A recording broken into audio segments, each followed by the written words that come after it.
Hello everyone, and welcome to the Fictional Vortex. So we are back with an interesting movie on what if Naruto was the Twilight Demigod of a vampire goddess BL. Bloodline Naruto x Freya x Ryuu Lion x Ice Wallenstein DanMachi. But before we start, I just want to remind you to please subscribe to my channel and hit the like button if you enjoy my content. Let's start the story. Chapter 1. The Echo of a Forgotten Dawn. The first sensation was not of waking, but of falling. A precipitous, silent plunge through an abyss of non-being, where time was a frozen riv. And memory a constellation of dead stars. He fell upwards, into the clamor of a billion forgotten lives, each screaming its story into the hollow vessel of his nascent consciousness. A torrent of ages, a deluge of souls compressed into a single, blinding point of agony. He was a legion, a library of ghosts set aflame, and the fire was his own birth. There was no gentle dawn, no soft return to awareness. There was only the thunderous, cataclysmic becoming. He felt the rough-hewn surface of cold stone against his back before he understood what a back was. He smelled the petrichor of millennia-old dust mingling with the sharp, electric tang of ozone before the concept of scent had fully formed. A cacophony of inherited knowledge warred for supremacy. One memory, ancient and crimson-hued, whispered of the hunt, of the sweet, metallic taste of life essence drawn from a terrified pulse point, of the sublime power in the act of consumption. It was a voice of predatory elegance, of the absolute authority of the apex. It urged him to rise, to claim the night, to drink deep from the world and make it an extension of his will. This was the vampire, the shadow that drinks the light. Simultaneously, another voice, resonant and golden, spoke of cosmic balance, of the sacred duty to shepherd the cycles of existence. It held within it the memory of shaping nebulas with a thought, of weaving the threads of causality, of standing as a bulwark against the uncreation of the void. It was a voice of serene, unshakable power, of the order that gives form to chaos. It urged him to rise, to impose stillness on the raging storm, to protect the fragile flame of life from the encroaching dark. This was the demigod, the light that defines the shadow. These two primal, irreconcilable truths crashed together within him. A war waged in the battlefield of his soul. His first act, the very first conscious motion of his existence, was to curl into a fetal position upon the sacrificial altar he had awoken on. A silent scream tearing through his mind. He was Naruto. The name was a whisper, the last fading echo from the most recent life in the long chain, a mortal life so brief and fragile it as nearly lost in the deluge of divinity and predation. Yet, it clung on, a tiny, stubborn anchor of identity in an ocean of overwhelming heritage. I am Naruto. He forced his eyes open. The world that greeted him was a symphony of twilight. Above, the sky was not black, nor blue, but a bruised, permanent violet, streaked with veins of dying orange and arterial red. There was no sun, no moon, only a diffuse, melancholic luminescence that seemed to emanate from the very air itself. He sat up, the motion unnaturally fluid, a predator's grace married to a god's economy of movement. He was on a massive, obsidian dais, the centerpiece of a cyclopean ruin. Around him, monolithic pillars, each the size of a redwood, clawed at the violet sky, their surfaces etched with geometric patterns that pulsed with a faint, internal light and made the eyes ache. The wind, a constant, mournful sigh, swept across a desolate plain of gray, powdery soil, carrying with it the grit of ages. This place was a tomb, a monument to a power so ancient that the current gods of the world would not even recognize its name. He looked down at his hands. They were pale, the skin flawless, etched with the faint, silvery lines of dormant power. His nails were like polished obsidian. He felt the phantom sensation of claws extending and retracting. He brought a hand to his face, tracing the faint, whisker-like marks on his cheeks, a relic of that last mortal life. They felt strange, a human imperfection on a face that felt like it should be carved from marble and moonlight. A surge of alien hunger, cold and sharp, lanced through him from his stomach. A physical manifestation of the vampire's thirst.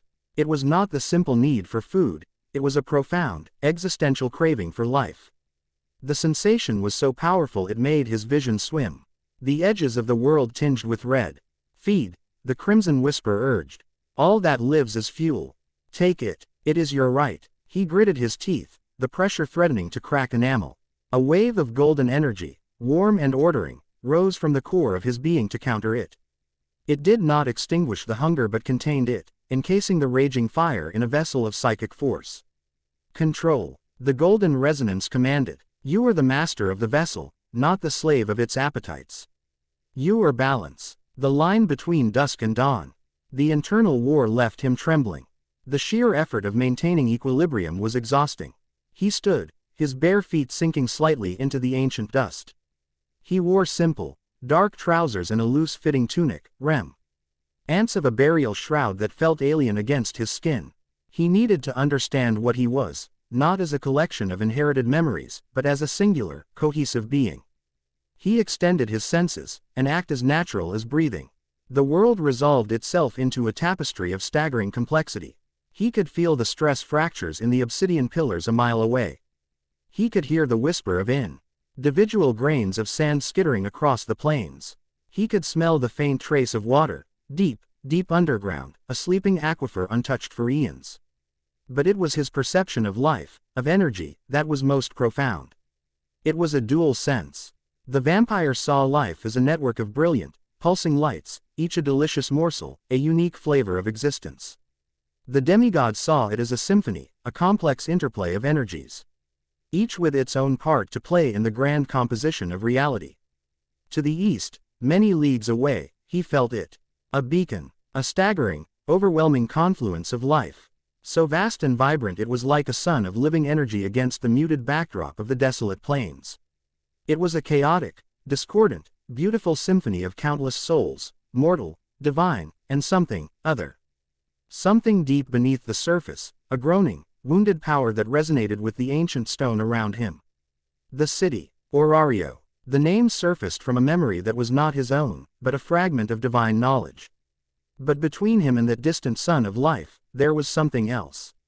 A cancer, a discordant shriek in the symphony. To the south, a crawling, spreading stain of corrupted energy moved across the land. It was life, but life twisted, broken, remade into something wrong. It was pain given form, hunger without purpose. He turned his head, his crimson eyes, which now held the golden flecked pattern of a star-filled dusk, narrowing. The vampire in him recoiled from the sheer wrongness of the energy. It was like spoiled meat, carrion unfit for consumption. The demigod in him recognized it as a fundamental violation of cosmic law, a thread of chaos that was not part of the pattern, but a snarl threatening to unravel the entire tapestry. Duty and instinct aligned. This corruption could not be allowed to persist. And perhaps, in confronting it, he could begin to forge an identity from the crucible of his warring halves. He took a step off the dais, his feet landing silently on the gray dust, and began to move south. He did not run. He simply flowed across the landscape, the space between his steps seeming to contract, each stride covering 100 yards. It was a form of movement that belonged neither to god nor vampire, but to something in between, a predator moving with the inexorable certainty of a celestial body. The source of apparent within minutes. A fissure, a jagged, weeping wound in the earth, pulsed with a sickly, purple-black miasma. The air grew thick and heavy, smelling of rot and static electricity. And from this chasm, they emerged. Things that might have once been beasts, wolves, bears, great birds of prey, but were now parodies of life. Their flesh was a boiling, shifting mass of tumors, extra limbs, and weeping eyes. Bones jutted from their skin at unnatural angles, and their cries were a chorus of pure agony and mindless rage. They were avatars of pain, driven by a singular, infectious impulse to spread their torment. A horde of them, dozens, perhaps hundreds, shambled and crawled across the plains, leaving a trail of dead, blackened earth in their wake. The vampire's hunger, which had been a cold, sharp craving, twisted into a visceral disgust. This was not life to be consumed, it was a disease to be purged. The demigod's sense of order was profoundly offended. This was a perversion, a line of code that had become a virus, threatening the entire system. One of the creatures, a thing that might have once been a great bear but now sported a dozen mismatched limbs and a head that split open into a maw of serrated bone, sensed his approach. It let out a gurgling shriek that vibrated in his bones and charged, its unnatural mass crashing across the ground with terrifying speed. Naruto stopped, a solitary, Figure against the approaching tide of horrors. He raised his right hand, palm open. Consume, whispered the vampire. Tendrils of absolute shadow, darker than the space between stars, erupted from the ground around him.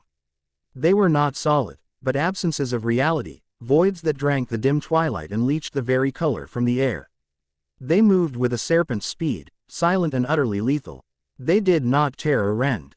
Where they touched the corrupted flesh of the charging beasts, there was no sound, no blood, no struggle. The matter simply ceased to be. A leg, a torso, a head would be brushed by a tendril of this unlight, and it would vanish, erased from existence within silent finality. The beasts, driven by mindless rage, did not even seem to comprehend what was happening. Charging into the field of creeping nothingness only to be unmade piece by piece. Within seconds, a dozen of the monstrosities had been reduced to nothing, their agonizing cries silenced forever. Display of absolute annihilation was intoxicating. A heady rush of power, cold and exhilarating, flooded Naruto's senses. The vampire reveled in it, the act of erasure a close cousin to the act of consumption. It was so easy, so final. He could feel the crimson instinct urging him to let the shadows spread, to blanket the entire plane, to unmake the fissure and the corruption at its source. The golden resonance within him flared in alarm. This is not balance. This is the void. Annihilation is not order. It is merely a different flavor of chaos. He felt the shadows straining against his control, hungry to expand. It took a conscious, monumental act of will to rein them in, to force the tendrils of nothingness to recede back into the ground. He was breathing heavily, not from physical exertion, but from the strain of the internal battle. The remaining monsters, their numbers still vast, hesitated for a moment, the unnatural silence of their comrades' demise penetrating even their pain-addled minds. Then, they charged as one, a wave of shrieking, mutated flesh. This time, Naruto raised his left hand. Order, commanded the demigod. The air itself seemed to solidify, to crystallize. From the ambient twilight, he drew forth constructs of pure, solidified light. They were not spears or swords in the conventional sense, but geometric impossibilities, lances of gold-and-silver energy that hummed with a low, harmonic frequency. They did not radiate heat or energy, they simply were, expressions of pure, unassailable law. He unleashed them with a flick of his wrist. Unlike the silent shadows, the lances of light were surgical. They moved with impossible speed, striking the creatures not at their physical weak points, but at the nexus of their corrupted energy. Each strike did not burn or pierce in a traditional way. Instead, it imposed order on the chaos. A lance would strike a beast, and the chaotic, tumorous flesh would freeze, the mutations ceasing their horrific boiling. Then, the corrupted energy that animated it, the purple-black disease, would be severed from the physical form. The light acted as a divine scalpel, excising the cancer from the soul. For a moment, the creatures would stand as statues of frozen horror, before their bodies, no longer sustained by the perverse energy, crumbled into gray dust, returning to the earth from which they were made. The process was clean, efficient, and utterly devoid of passion. It was the universe correcting a fatal error. He dismantled the charge, turning dozens more of the monsters to dust with a symphony of precise, geometric light.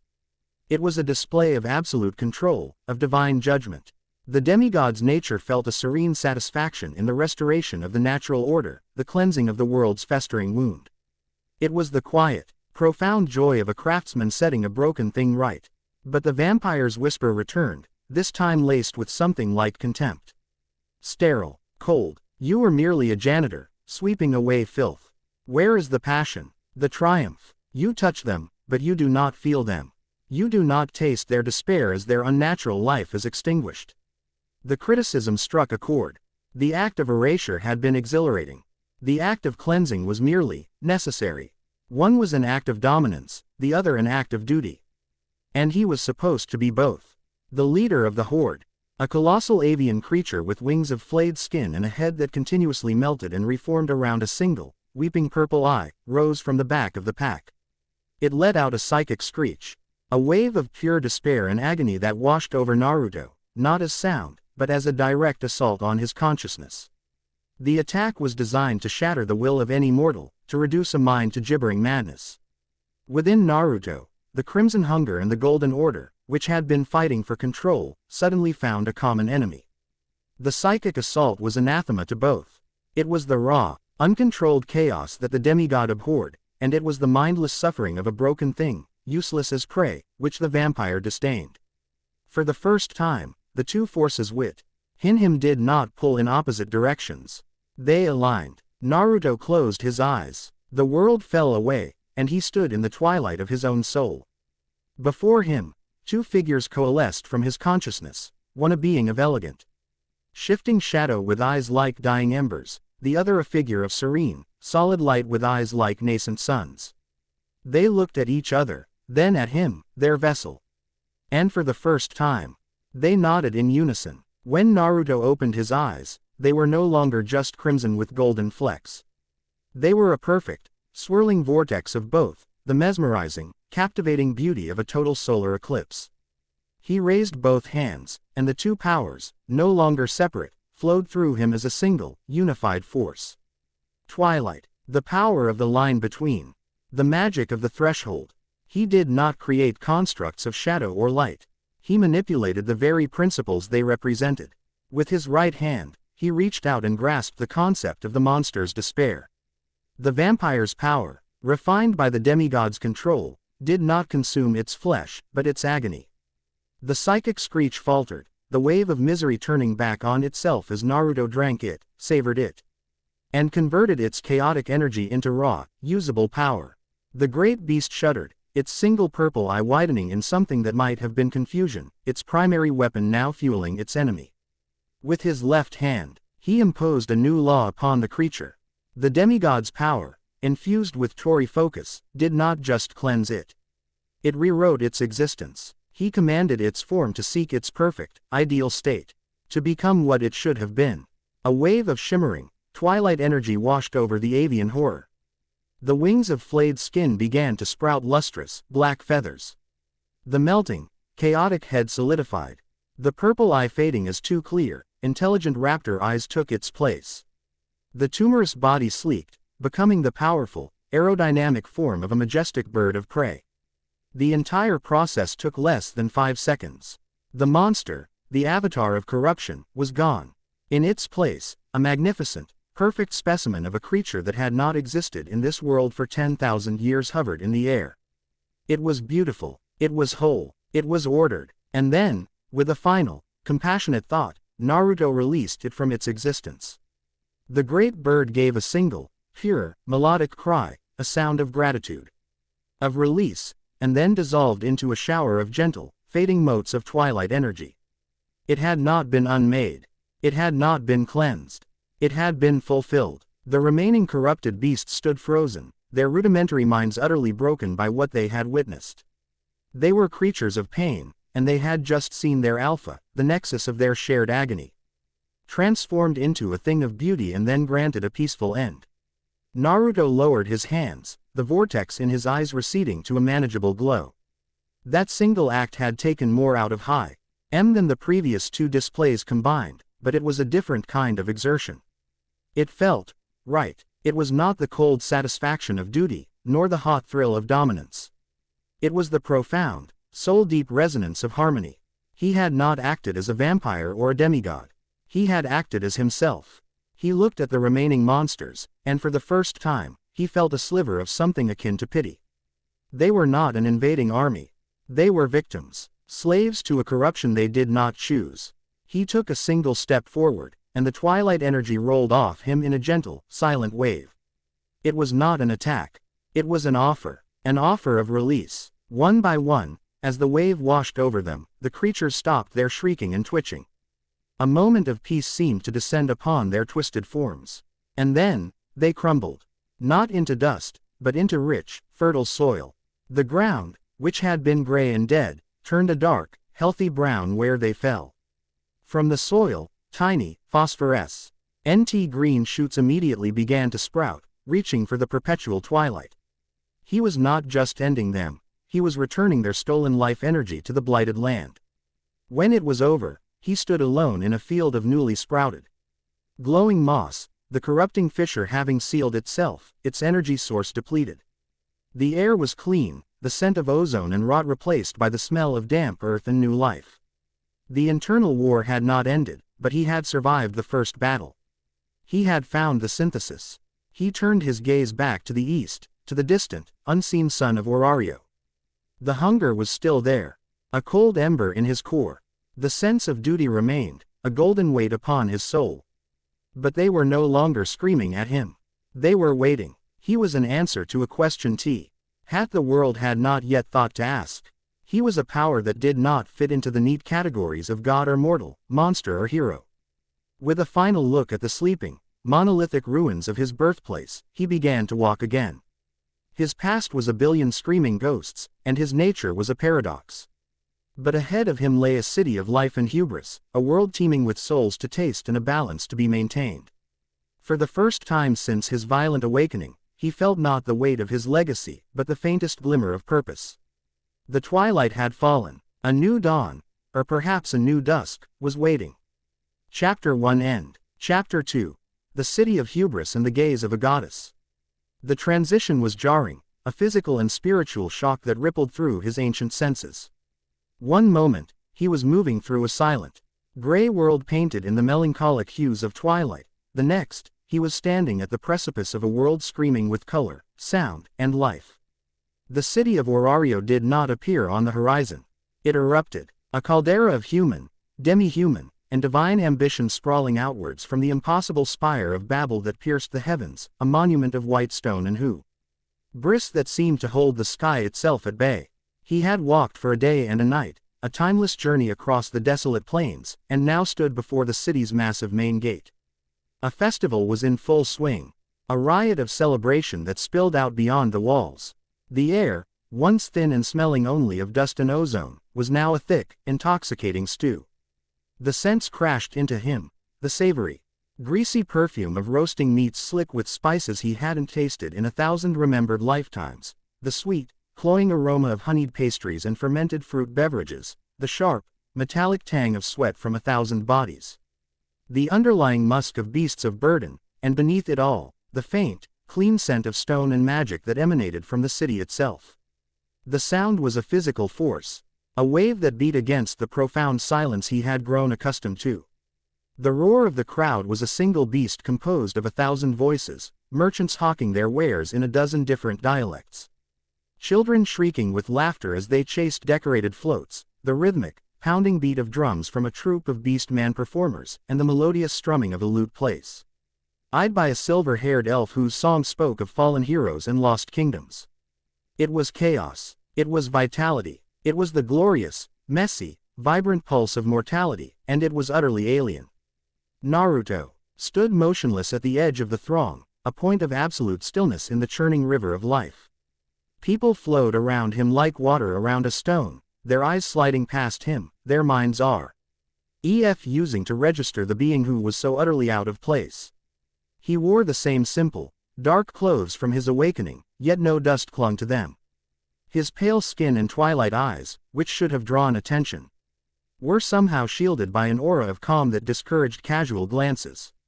The vampire within him was agitated, overwhelmed by the sheer proximity of so much life. It was like being a starving man locked in a banquet hall. The aroma of the feast a form of exquisite torture. Every pulse, every heartbeat, every surge of emotion from the crowd was a note in a symphony of temptation. The demigod, however, was fascinated. It saw the city not as a collection of prey, but as a complex, self-organizing system of breathtaking intricacy. He could perceive the faint, shimmering web of the fauna, the divine blessing that linked gods to their children. It was a network of light, a second layer of reality overlaid upon the city, with threads of varying brightness connecting the mortals to the brilliant, stellar points of light that were the deities walking among them. He saw the hierarchies, the flows of power and money, the currents of ambition and fear that drove this impossible metropolis. He saw the Loki Familia's wolf emblem, a symbol of disciplined, collective strength. He saw the gaudy banners of the Apollo Familia, radiating an energy of arrogant pride. It was a grand, dangerous, beautiful game. And he was seeing the entire board at once. He began to walk, melting into the crowd. His movement was preternatural, never once bumping into anyone, finding the gaps in the flow before they formed. A ghost moving through the living world. His ancient, analytical gaze took in everything. He saw a dwarven blacksmith arguing passionately with a human merchant over the price of steel ingots. Their shared desire for profit a bond stronger than their racial differences. He saw a young cat person pickpocket deftly lift a coin purse from a distracted adventurer, a small act of survival in a city that rewarded the cunning. He saw a go-haired, with a ridiculously large ribbon in her hair, looking upon her single, red-haired follower with an expression of such pure, undiluted affection that it was a tangible force. He saw it all, processing, cataloging, understanding. These were the people of the new world. High above the chaos, in the pinnacle of Babel, the world was a different place. Here, silence reigned, a heavy, perfumed stillness that was broken only by the soft, musical chime of a crystal decanter against a glass. The room was a study in opulent minimalism. Walls were polished obsidian that reflected a star-dusted cosmos, though the sun shone brightly outside. The air was cool and carried the scent of night-blooming jasmine and something else, something intoxicatingly divine. This was the personal sanctuary of Freya, the goddess of beauty. She lay reclined on a chaise lounge carved from a single piece of petrified weirwood, its surface shimmering with pearlescent light. She wore a gown of liquid silver that clung to her impossible form, her long, silver hair cascading over the dark wood like a waterfall of moonlight. Her violet eyes, usually light with mischievous amusement or predatory interest, were closed. She was not sleeping. She was observing, not with her eyes, but with a sense of far more profound and terrifying. Freya's divinity was tied to beauty. But the highest form of beauty, the most captivating, was that of the soul. She could perceive the souls of every being in Orario, each one a unique light, a specific color and brilliance. She knew them intimately. The fiery, determined gold of ice Wallenstein, the deep, steadfast silver of Fin Diemni, the raging, boar-like crimson of Ottar. She had seen them all, catalogued them, desired them. For a century, she had believed she had seen every possible shade of mortal and divine essence. She had grown bored. The lights were beautiful, but they were familiar. Predictable. Then, it happened. It was not a flicker. It was not a new star appearing in her celestial view. It was as if the sky itself had cracked open. A presence entered her perception so vast, so unique, so utterly heartbreakingly beautiful that it stole the breath from her divine lungs. Her eyes snapped open, her pupils dilating. It was a soul of pure, unadulterated twilight. It was not light. It was not darkness. It was the sublime, perfect, impossible balance between the two. She saw in it the serene, unending gold of a dawn that promised all of creation, a power of order so absolute it could command galaxies into existence. And woven through it, inseparable from it, was the seductive, terrifying crimson black of a dusk that promised absolute oblivion, a power of consumption so complete it could drink the stars from the sky. It was the soul of a paradox, of a beautiful, terrifying contradiction. It shone with a brilliance that made every other soul in Orario, even her own, look like a guttering candle in comparison. A tremor went through her body, a genuine, uncontrollable shudder of aesthetic ecstasy. This was not merely a beautiful soul. This was the soul, the definitive article, the final, perfect expression of existence she had unknowingly been searching for since her descent from Tenkai. It was a masterpiece that rendered all other art meaningless. Ottar, she breathed, her voice, a husky whisper that nonetheless filled the silent room. From the shadows in the corner of the chamber, a mountain of a man detached himself. Ottar, the boar, captain of the Freya Familia and Orario's only level 7 adventurer. Moved with a silence that defied his immense size. He knelt, his head bowed, his devotion absolute. "My lady, there is a new color in the city," Freya said, her voice embling with a suppressed excitement he had never heard before. She rose from the chaise lounge, pacing the room like a caged panther made of moonlight and desire. "A new light. It has just arrived. Find it for me." Ottar's brow furrowed slightly. "A description, my lady."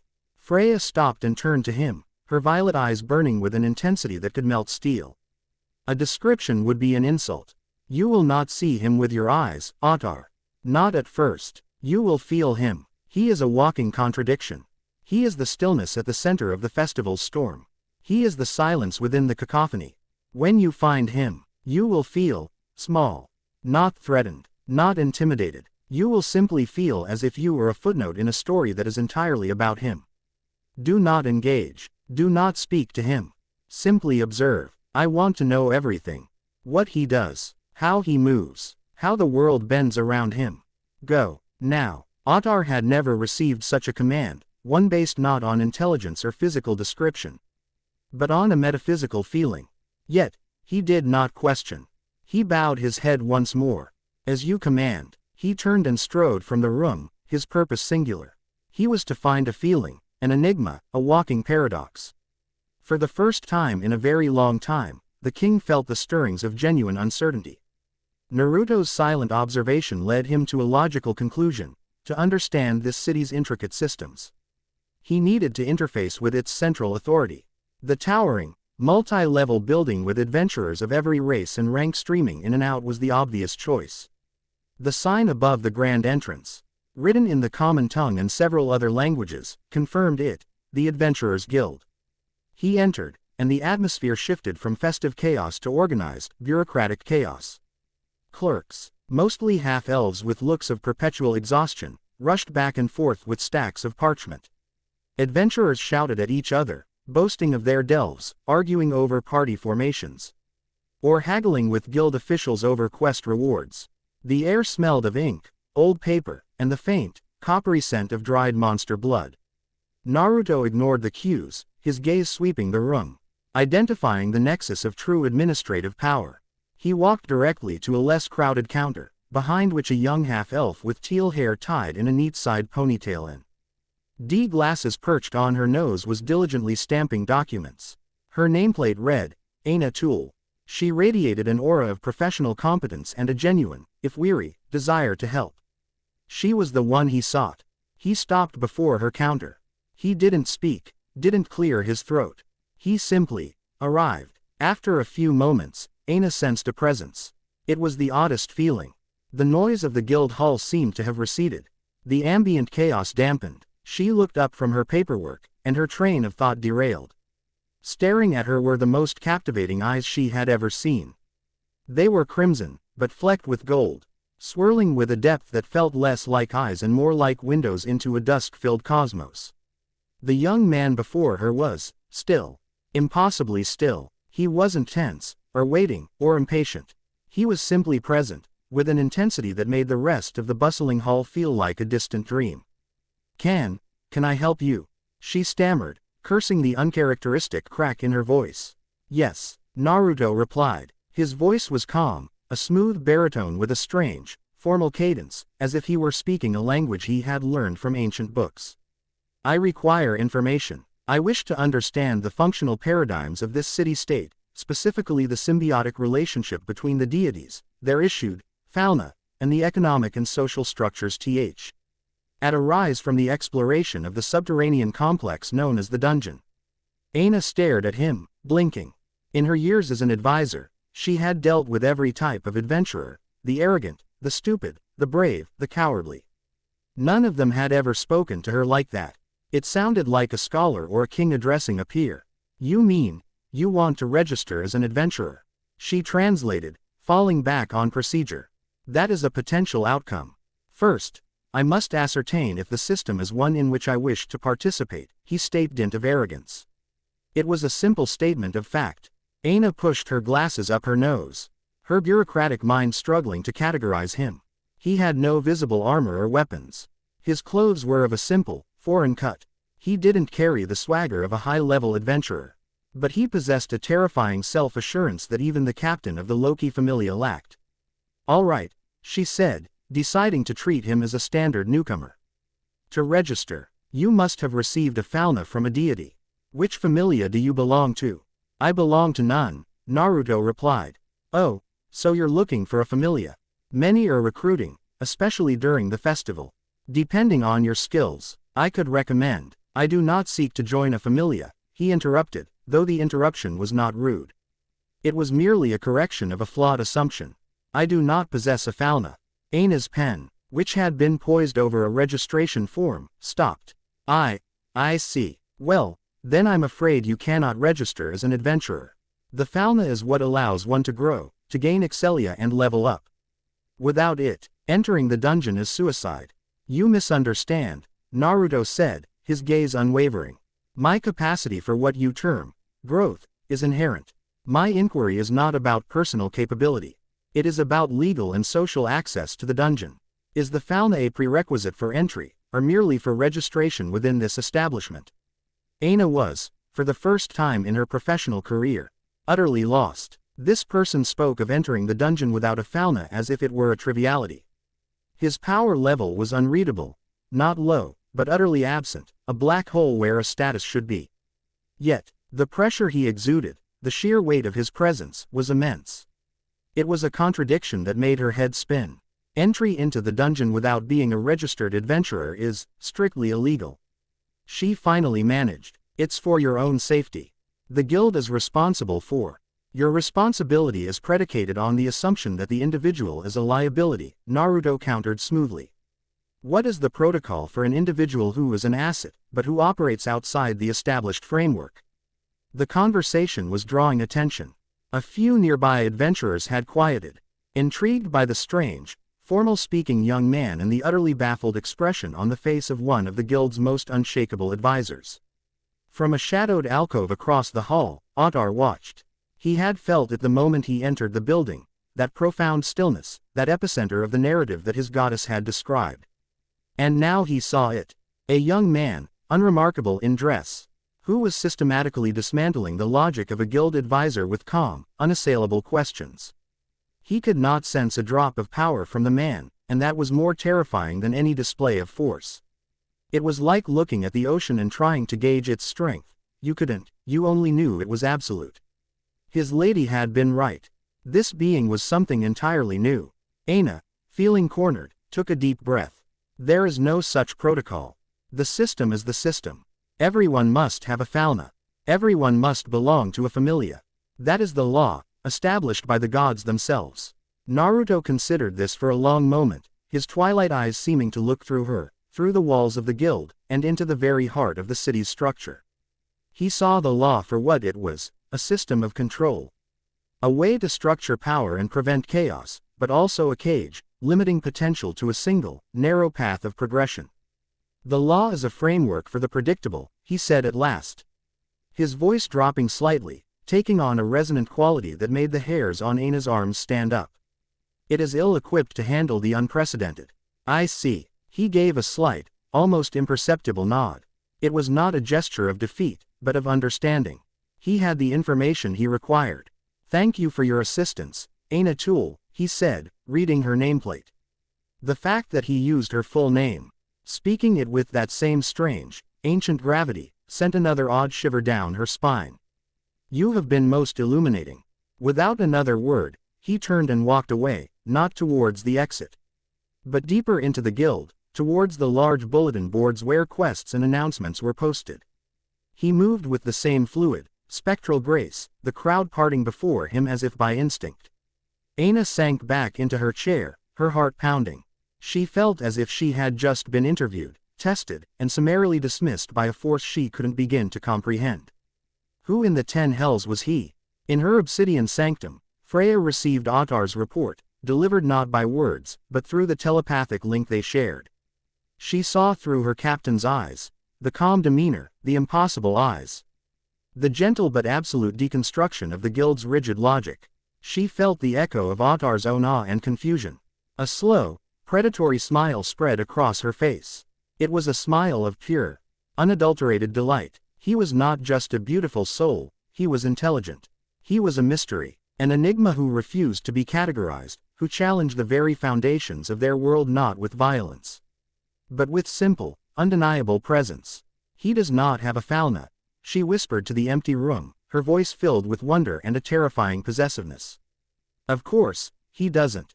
How could a vessel of such perfection be sullied by the mark of another, lesser god?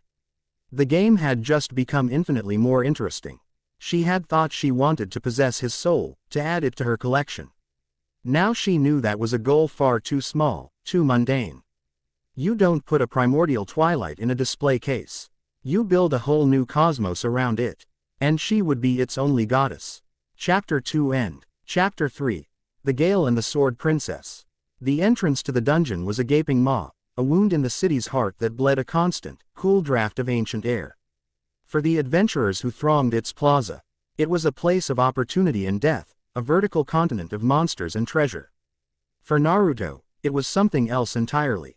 As he stepped across the threshold, leaving the bright, noisy world of the surface behind, it was not a descent into darkness. It was a homecoming. The air changed instantly, the familiar scents of the city replaced by a perfume he knew on a genetic level. It was the smell of deep, wet earth, of stone that had not seen the sun in millennia, of the sharp, electric tang of raw, untamed magic, and the slow, sweet decay that accompanied all things that live and die in darkness. He descended the broad, sloping ramps of the upper floors, moving with a silent, fluid grace that set him apart from the clanking, chattering adventurer parties.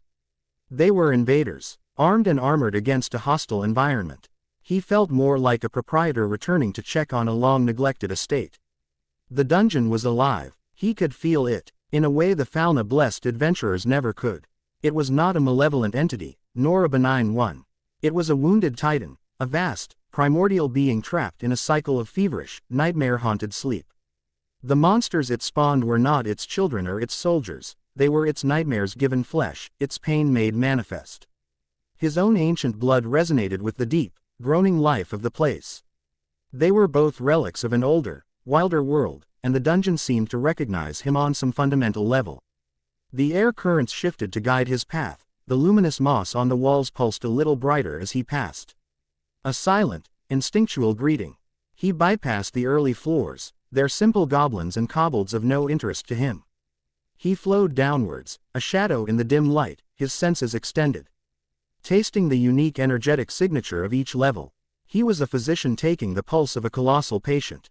Floor 13, the Great Fall, with its cascading labyrinth of crystalline structures that hummed with stored magical energy. He passed through them all, an unseen, unremarked presence.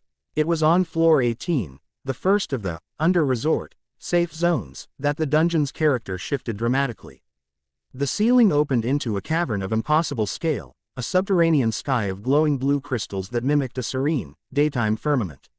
A vast forest of alien flora, with silver-barked trees and phosphorescent fungi, stretched as far as the eye could see, and a clear, cool river snaked its way through the landscape. The air was clean and fresh. It was a place of breathtaking, unnatural beauty, a deliberate illusion of safety. But Naruto could feel the illusion's frayed edges. Beneath the serene beauty, the Titan's pain was sharper, more focused. And somewhere deeper, in the forested middle floors beyond, a specific note of agony was rising. It was a shrill, discordant shriek in the deep, slumbering hum of the labyrinth. It was a new nightmare, one more potent and perverse than the others.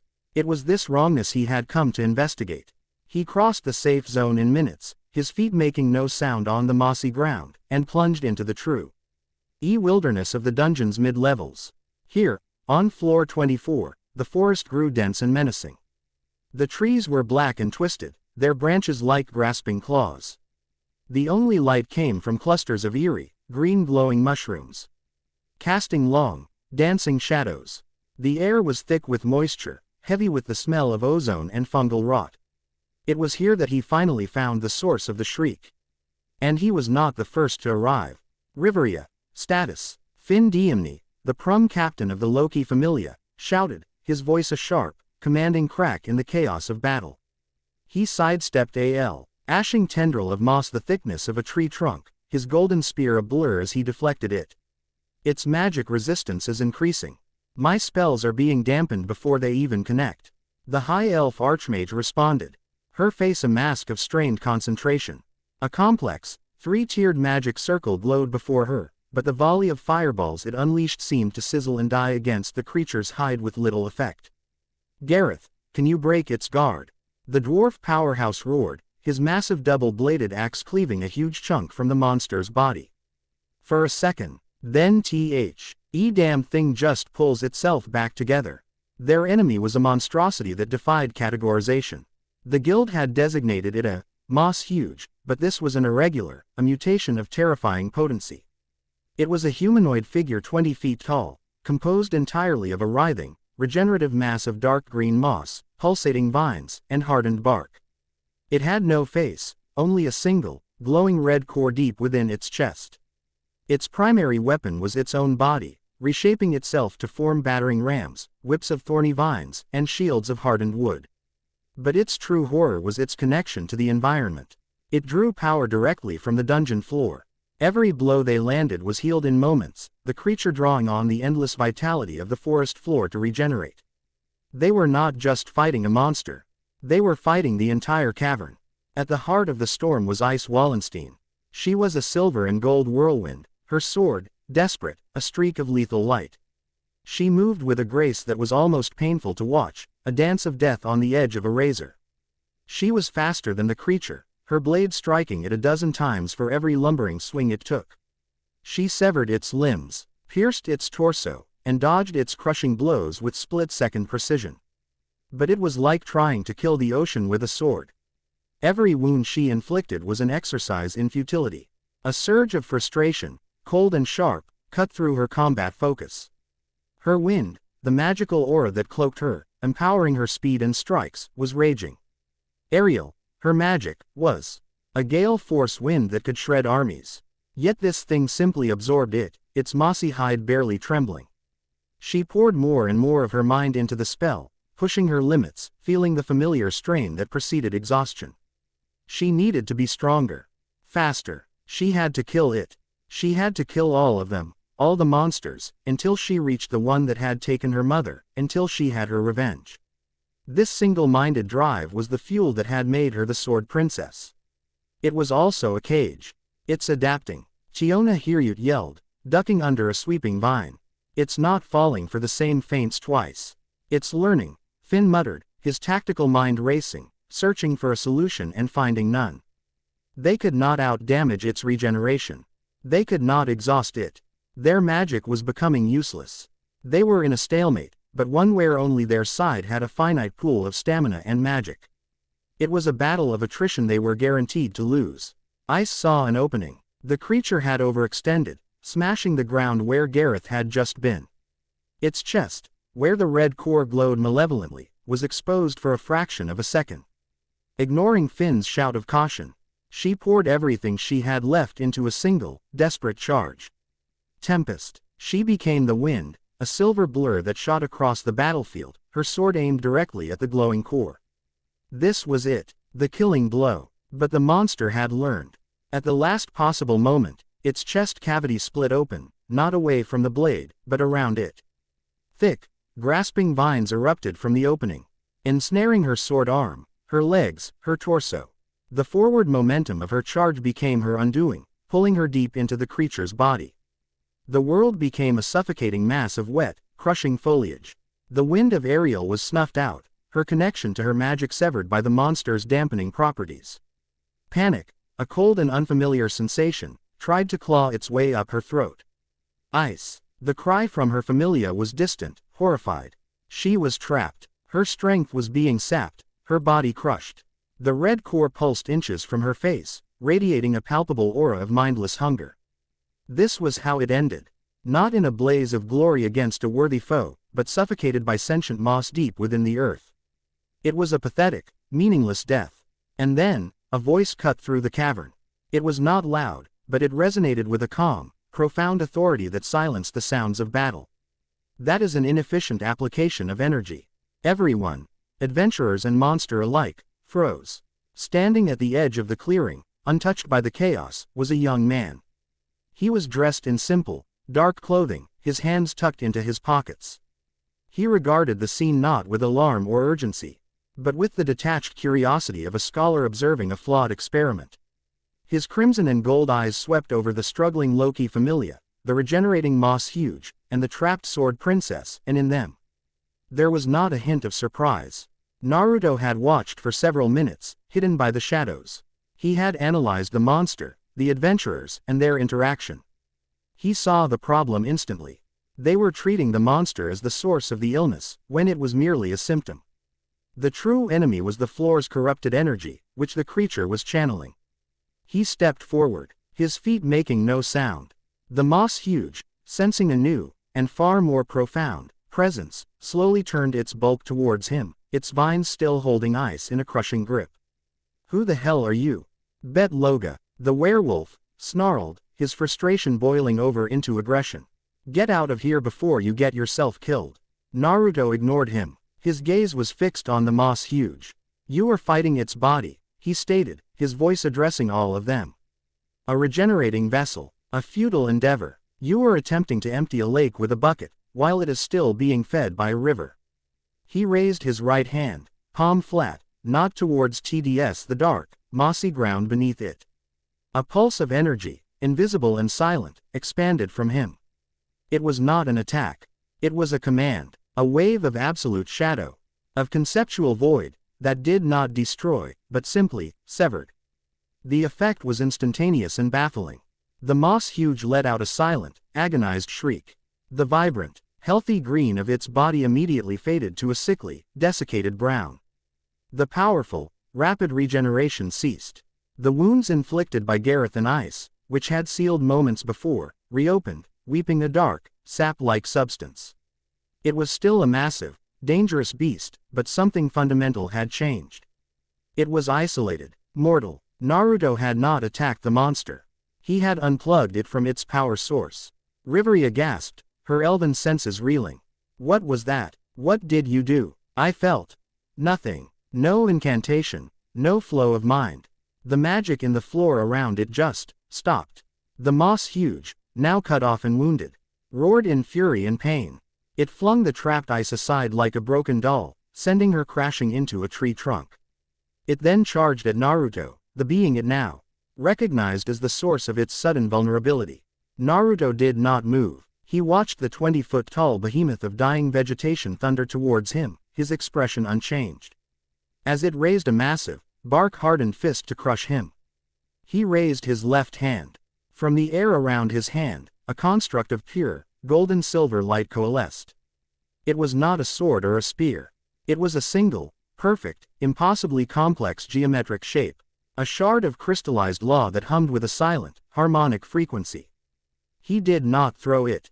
He presented it. The shard of light shot forward, not with explosive speed, but with an eerie, inexorable certainty. It did not aim for the monster's red core, its physical weak point. It struck the creature dead center in its shapeless head. There was no explosion, no impact. The moment the light touched the monster, its furious charge halted. It stood frozen, a statue of rage. Then, a network of golden cracks spread across its entire body, emanating from the point of impact. The light was not destroying its physical form, it was erasing the flawed, chaotic idea of the monster. It was a divine virus, deleting corrupted code. With a final, weary sigh, the moss huge, the irregular that had fought the elite of the Loki Familia to a standstill, crumbled into a pile of dry, lifeless dust and dead leaves. The red core at its center flickered once, then teared into 1,000 tiny motes of light, taking the last of the cavern's oppressive wrongness with it. Silence. The clearing was utterly still, save for the faint, green glow of the mushrooms. The members of the Loki Familia stood frozen, their minds struggling to process what they had just witnessed. They had been locked in a desperate, losing battle for nearly an hour. This stranger had ended it in less than 10 seconds. With 2 simple gestures, using a power that defied every known law of magic and combat. Naruto lowered his hands, the faint twilight aura around him fading. He turned his attention to Ice, who was pushing herself up from the base of the tree, her body bruised but unbroken. She stared at him, her golden eyes wide with a mixture of awe, shock, and a deep, burning curiosity. She had felt the brush of his power, a presence more absolute than anything she had ever encountered. He walked over to her, his steps silent on the carpet of moss. He stopped a few feet away, his twilight eyes looking not at her, but through her, seeing the raging, chaotic tempest of her soul. Your sword is fast, your technique is precise, he said, his voice calm and analytical. But your strikes are hollow. You swing with the force of a hurricane, but there is nothing at its eye. It is an empty wind, signifying only rage. He tilted his head slightly. Tell me, Sword Princess, what happens when the wind blows itself out? Ice flinched as if he had struck her. No one had ever spoken to her like that. They praised her strength, her speed, her beauty. They called her a prodigy, a weapon. He looked at her and saw only a flaw, a fundamental weakness at the very core of her being. And he was right. Her rage was all she had, and she knew, in the deepest, most terrified part of her soul, that it was a fire that was consuming her from the inside out. For the first time, someone had not only seen her cage, but had described its very bars. Before she could form a reply, Finn stepped forward, his expression a mask of cautious diplomacy, though his heart hammered in his chest. "We are in your debt, stranger. You have our thanks. I am Finn Diemni, captain of the Loki Familia. May we know the name of our benefactor?" Naruto's gaze shifted to the Prum, acknowledging his presence. "I am Naruto, and I require no thanks for the act of restoring balance." From the deep shadows of the forest's edge, a figure clad in a dark green cloak watched the entire exchange, her elven eyes narrowed. Ryuu Lion had been tracking the irregular for a day, preparing to engage it herself if it threatened the safe zone on the 18th floor. She had witnessed the Loki Familia's struggle, and she had seen the arrival of the stranger. She was not awed by his power. She had seen great power before. As the nature of his power that chilled her to the bone. The absolute, effortless negation. The serene, conceptual destruction. It was power on a scale she could not comprehend, wielded with a control that was nothing short of terrifying. She watched him speak to the Sword Princess, his words dissecting the girl's very soul with surgical precision. Power like that should be arrogant. It should be loud, and destructive, and chaotic. This was quiet. It was controlled. It was purposeful, and in her experience, purpose, when backed by that level of absolute power, was the most dangerous and unpredictable force in the world. She melted back into the shadows, a silent, green-clad ghost. The city of Orario had a new, unknown variable, and she would be watching him. Chapter 3 End. Chapter 4. Whispers in the Hearth and Shadows. The rain began without warning, a sudden, percussive deluge that washed the color from the festive streets of Orario, turning the vibrant city into a glistening, monochrome landscape of slate and shadow. Cobblestones shone like polished obsidian, and the gas lamps cast long, shimmering reflections that bled into the gutters. The cheerful roar of the festival was dampened to a muted, indoor murmur, replaced by the rhythmic drumming of water on rooftops and the hiss of carriage wheels on wet stone. For Naruto, the change in atmosphere was welcome. The rain cleansed the air of its chaotic, overwhelming scents, leaving only the clean, elemental perfume of water and cold stone. It was a contemplative, introspective world, one more suited to his nature. His inquiries, conducted with preternatural subtlety amongst the city's information brokers and gossiping merchants, had led him to a single, recurring name when one sought the true pulse of the city, the hostess of fertility. It was described not merely as a tavern, but as an institution, a neutral ground where secrets were currency and information flowed more freely than the ale. He found it on a pleasant side street, its warm, golden light spilling from its windows like honey, a welcoming beacon in the downpour. A sign depicting a cheerful, buxom farm girl hung above the door. Pushing the heavy oak door open, he was met with a wave of warmth and the comforting aroma of baking bread, roasting meat, and wood smoke. The interior was a study in rustic charm, with heavy timber beams, a crackling central hearth, and a clientele that seemed to be a perfect cross-section of the city's populace. There were grizzled adventurers recounting tales, merchants quietly negotiating deals, and even a few off-duty guild members unwinding. The ambient noise was a low, comfortable hum, a stark contrast to the guild's bureaucratic bedlam. A young woman with a cascade of aquamarine hair and a perpetually shelly noticed him, her eyes widening slightly at his unusual presence before her professional training took over. "Welcome to the hostess. Table for one." This was Sir Flover, a girl whose soul shone with a simple, uncomplicated brightness. Naruto inclined his head slightly, a gesture of respect that was somehow more profound than a bow. "That would be satisfactory. A quiet table, if one is available. I am here more to listen than to participate." His formal speech and the serene, unnerving calm he projected were at odds with his simple appearance. Sir, who was an expert at reading people, found she couldn't get a read on him at all. He was like a perfectly still, deep pool of water, its depths were impossible to gauge. Intrigued, she led him not to one of the crowded central tables, but to a more secluded booth in the back corner, partially obscured by a support pillar. Will this do? It is ideal. My thanks, Sir Flover, he said, his twilight eyes briefly meeting hers. Sir felt a jolt, as if he had seen not just her face, but the very shape of her name. How did you know my name? She stammered. She wore no name tag. It is a pleasant name. It suits the melody of your spirit, he replied. A simple statement of fact that sounded like the highest form of poetry. He sat down, his movements fluid and silent. Sir felt a blush creep up her neck, utterly charmed and flustered. She scurried away to get him a menu, her heart doing a strange little flutter. From behind the bar, a tall, imposing woman with long, brown hair and a commanding presence watched the exchange. Mamma Mia, the owner, narrowed her eyes. She had seen kings, gods, and heroes walk through her door. The boy in the corner booth felt like something older than all of them. Naruto did not look at the menu. He simply closed his eyes for a moment, letting the tavern's symphony wash over him. He filtered the conversations, parsing dozens of threads simultaneously. He heard of rising tensions between the Ganesha and Ishtar familias, of a new, undiscovered vein of orichalcum on the 40th floor, of a noble house on the verge of bankruptcy. It was the lifeblood of the city, and he drank it in. A few minutes later, a different waitress approached his table. She was an elf, clad in the standard green and white uniform of the tavern, but she wore it like a disguise. Her movements were too precise, too economical for a simple serving girl. Her silver hair was tied back practically, and her green eyes held a sharp, analytical intelligence that was constantly assessing, measuring, judging. She moved with the silent grace of a predator, and a profound, bone-deep weariness clung to her like a shroud. This was not Ryuu, the waitress.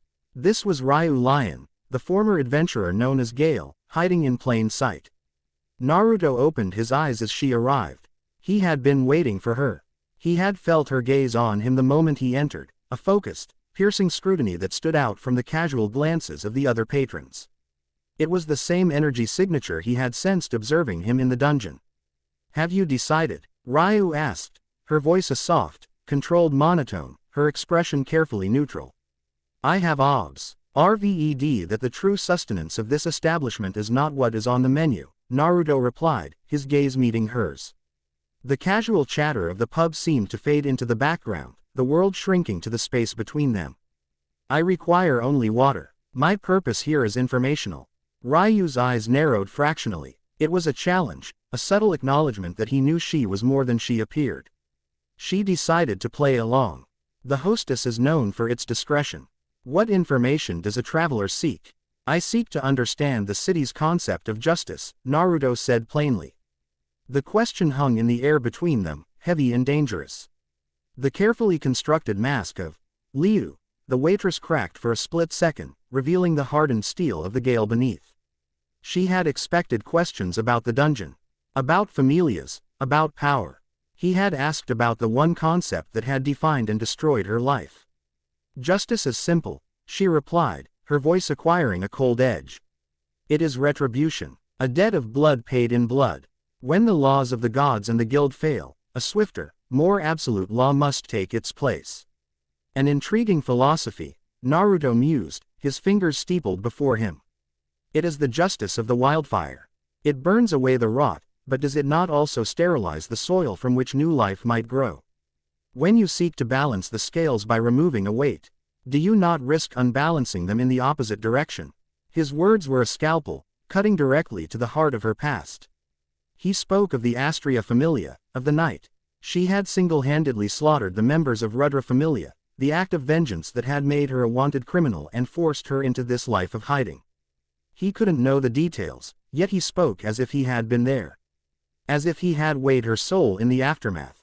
Some rot is so deep it must be burned out, root and stem, Ryuu countered, her hands clenching into fists at her side. There can be no compromise with evil. And who defines evil? Naruto asked, his voice gentle but relentless. The predator does not see itself as evil for hunting the prey. It simply is. The lines Ortals draw between good and evil are often just the borders of their own self-interest. To declare oneself the absolute arbiter of justice is a profound act of arrogance. Does the executioner ever ask if their own hands are clean? A tremor went through Ryu's body. He was echoing the very doubts that haunted her in the dead of night, the fear that in her quest for justice, she had become a monster herself. No better than those she had hunted. She felt exposed, stripped bare by his calm, knowing gaze. "And what would your justice be?" She shot back, her voice a low, dangerous hiss. "To stand by and do nothing while the innocent suffer.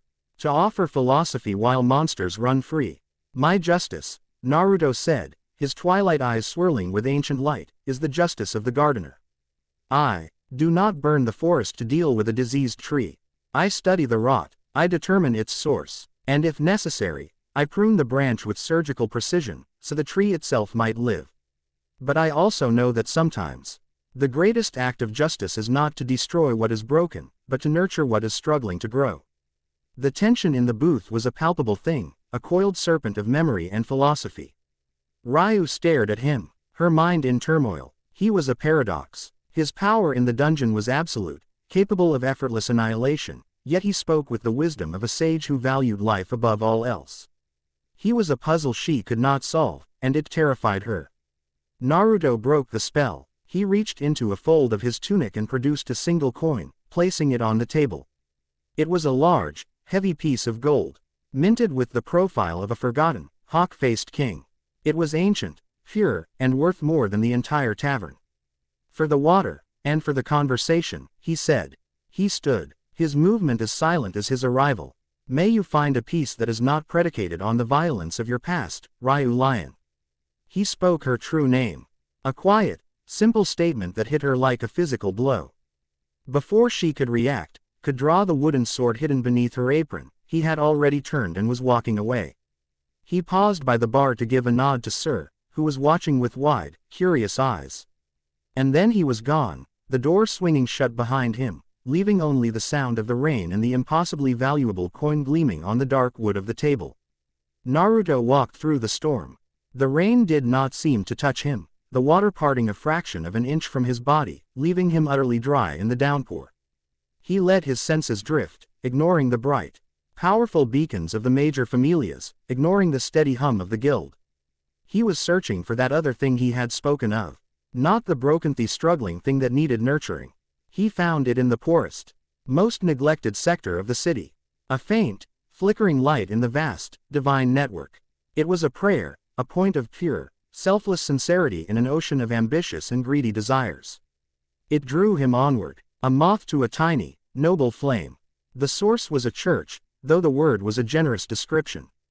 It was a ruin. The roof had collapsed in several places, allowing the rain to stream in, pooling on the cracked stone floor. The pews were broken, and the air was thick with the smell of damp, rot, and poverty. In the center of this desolation, lit by a handful of sputtering candles, a single figure knelt before a crude, makeshift altar. It was a goddess, her divinity a faint, struggling aura around her. She was small, with black hair tied into twin tails, and she was crying. Silent tears traced paths down her cheeks as she prayed, her voice a desperate, heartbroken whisper that was nearly lost in the sound of the rain. "Please," Hestia whispered to the uncaring cosmos. "Please, anyone, my Bell. He tries so hard. He comes back every day, covered in cuts and bruises, with so little to show for it. He never complains. He just smiles at me and tells me he'll do better tomorrow. But his gear is falling apart. I can't even afford a whetstone for his knife. And this place, it's not a home. He deserves better. He deserves a warm bed, and good food, and comrades to watch his back." Her voice broke on a sob. "I'm not asking for a palace. I'm not asking for power. I just want to protect my child. Please, give me the means to protect him." In the deepest shadows of the church, near a cot where a white-haired boy slept, oblivious, Naruto listened. He had witnessed the grand politics of gods and the brutal ambitions of adventurers. He had heard prayers for glory, for wealth, for vengeance. But this was different. This was a prayer of pure, unadulterated love. It was the sincere, desperate plea of a mother for her son. The demigod within him, the part that understood the sacred duty of shepherding life, was profoundly moved. This small, struggling goddess, in her crumbling ruin, embodied the divine purpose more truly than any of the magnificent deities in their opulent towers. He stepped out of the shadows. Hestia gasped, scrambling to her feet, her tears forgotten. Her first instinct was terror. She immediately placed herself between the stranger and the sleeping Belle. Her small body a defiant, if fragile, shield. Who are you? What do you want? We have nothing to steal. I am not here to take anything, Goddess Hestia, Naruto said, his voice soft, respectful. Echoing slightly in the empty nave. How do you know my name? She asked, her fear warring with her divine pride. I heard a prayer that was worth answering, he replied simply. He walked forward, his footsteps silent on the wet stone. He stopped at the altar and looked down at its bare, pitiful surface. You wish to protect your child. It is a noble desire. Hestia was confused. He wasn't threatening. He didn't radiate the arrogant power of a high-level adventurer. He was just there. And his presence seemed to push back the cold and the dark. Yes. More than anything, joining your familia would be a disservice, Naruto continued, as if speaking to himself. My nature would eclipse his growth. My presence would attract dangers you are not prepared for. That is not the aid you require. He looked at her, his twilight eyes holding a deep, compassionate wisdom. You do not need a weapon. You need a foundation. He reached into his tunic and produced a small, unassuming leather pouch. Cinched with a simple cord. It looked like a common coin purse. He placed it gently on the altar. The sound it made was a soft, heavy clink, the sound of significant weight. What is this? Hestia asked, her suspicion still high. A resource, Naruto said. To be used for the cultivation of potential. Consider it an investment in sincerity, a quality far rarer in this city than gold. Warily, Hestia reached out and loosened the drawstring. She peeked inside, her breath caught in her throat. Her eyes widened in utter, stupefied disbelief. The pouch was not filled with valis, or even gold coins. It was tightly packed with jewels. Dozens of them. Diamonds the size of her thumbnail, blood-red rubies, deep blue sapphires, all cut with a perfection she had on. Ever seen in the treasuries of the gods in Tenkai. It was a fortune beyond her wildest, most impossible dreams. Enough to buy a mansion, to commission the finest armor from the Hephaestus familia, to fund her familia for a century. She looked up from the impossible wealth to the stranger, her mouth opening and closing, but no words came out. There are no conditions, Naruto said, sensing her unasked questions. No debts to be repaid. My only request is that you might permit me, from time to time, a place to find shelter from the rain. He gave the leaking roof a pointed look, a faint, almost imperceptible smile touching the corner of his lips. He then turned and began to walk away. Wait, Hestia finally found her voice. Why? No one does something like this for nothing. What do you get out of it? Naruto paused at the doorway, framed by the gray, rain-swept night. He looked back at her, at the tiny goddess clutching a king's ransom, her face a mess of tears and utter confusion. I get to watch a flower grow in a garden of weeds, he said. And then he was gone, vanishing into the storm as silently as he had appeared. Hestia stood frozen, the weight of the jewels in her hand a grounding, impossible reality. Her prayer had been answered, not by a god from Tenkai, but by a quiet, enigmatic stranger who spoke in riddles and paid for sincerity with a fortune. Her desperate, hopeless world had just been irrevocably, terrifyingly, and wonderfully shattered. Chapter 4 End. Chapter 5. An Invitation of Thorns. The invitation arrived not by messenger or by formal decree, but on the morning mist. Naruto was on the roof of the dilapidated church, seated in quiet contemplation as the first rays of dawn fought to pierce the dispersing fog that clung to Orario's rooftops. The rain had passed, leaving the world clean, quiet, and cool. He felt the summons as a subtle, deliberate shift in the air, a silken thread of divine energy, scented with night-blooming jasmine and possessive desire, weaving its way through the city's magical strata to brush against his consciousness. It was not a request. It was a statement of intent, a delicate but unbreakable tether. It did not pull or command, it simply was. A path laid bare, leading to a single, inevitable destination, the pinnacle of Babel, the sanctum of the goddess Freya. He had been expecting it. Since his arrival, he had felt her gaze upon him, a constant, invasive scrutiny that was as different from Ryu's sharp, analytical observation as a caress is from a pinprick. Freya's gaze was aesthetic, proprietary. It did not say, "Ek" to understand his motives or gauge his threat. It sought to appreciate his form, to possess his essence, to claim him as a masterpiece for her personal collection. It was the gaze of a connoisseur, and he was the singular, priceless artifact she had just discovered. He descended from the roof as silently as the mist itself, finding Hestia and Belle in what could only be described as a state of bewildered, joyful panic. The small fortune he had gifted them was a reality they were still struggling to comprehend. Belle, his red eyes wide with a mixture of awe and terror, was staring at a single, flawless ruby Hestia had placed on their small, rickety table. Hestia was pacing back and forth, muttering lists of necessities and luxuries, her mind a whirlwind of possibilities. Armor? No, a new knife first. A real one, from Goibniu. Then a grimoire, but which one? And a home. We need a real home, not this sieve. She stopped when she saw Naruto, her expression shifting to one of profound gratitude and nervous reverence. Naruto-kun, good morning. Would you like tamarind? Acutely aware of the chipped, mismatched cups she owned. That is a kind offer, Goddess Hestia, but I must decline, he said. His voice as calm and gentle as the morning air. I have an appointment to attend. Belle looked up at him, his admiration almost a palpable force. This was the mysterious benefactor who had, overnight, answered his goddess's prayers. He was quiet, unassuming, yet he moved with an aura of power that made Belle's own level 1 status feel infinitesimally small. Are you going into the dungeon today? Naruto-san. Naruto offered the boy a rare, small smile. Of a sort. The deepest, most dangerous dungeons are not always beneath the ground. He gave Hestia a slight no. D of acknowledgement and walked to the door. Spend the wealth wisely, but without fear. A foundation is meant to be built upon, not merely stared at. With that, he was gone, leaving them once again in a state of confused wonder. He walked through the waking city, a calm, solitary figure moving against the tide of laborers and adventurers beginning their day. He did not need to ask for directions.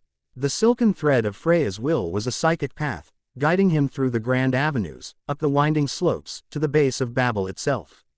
The tower was even more imposing up close, a smooth, white needle that seemed to stitch the sky to the earth.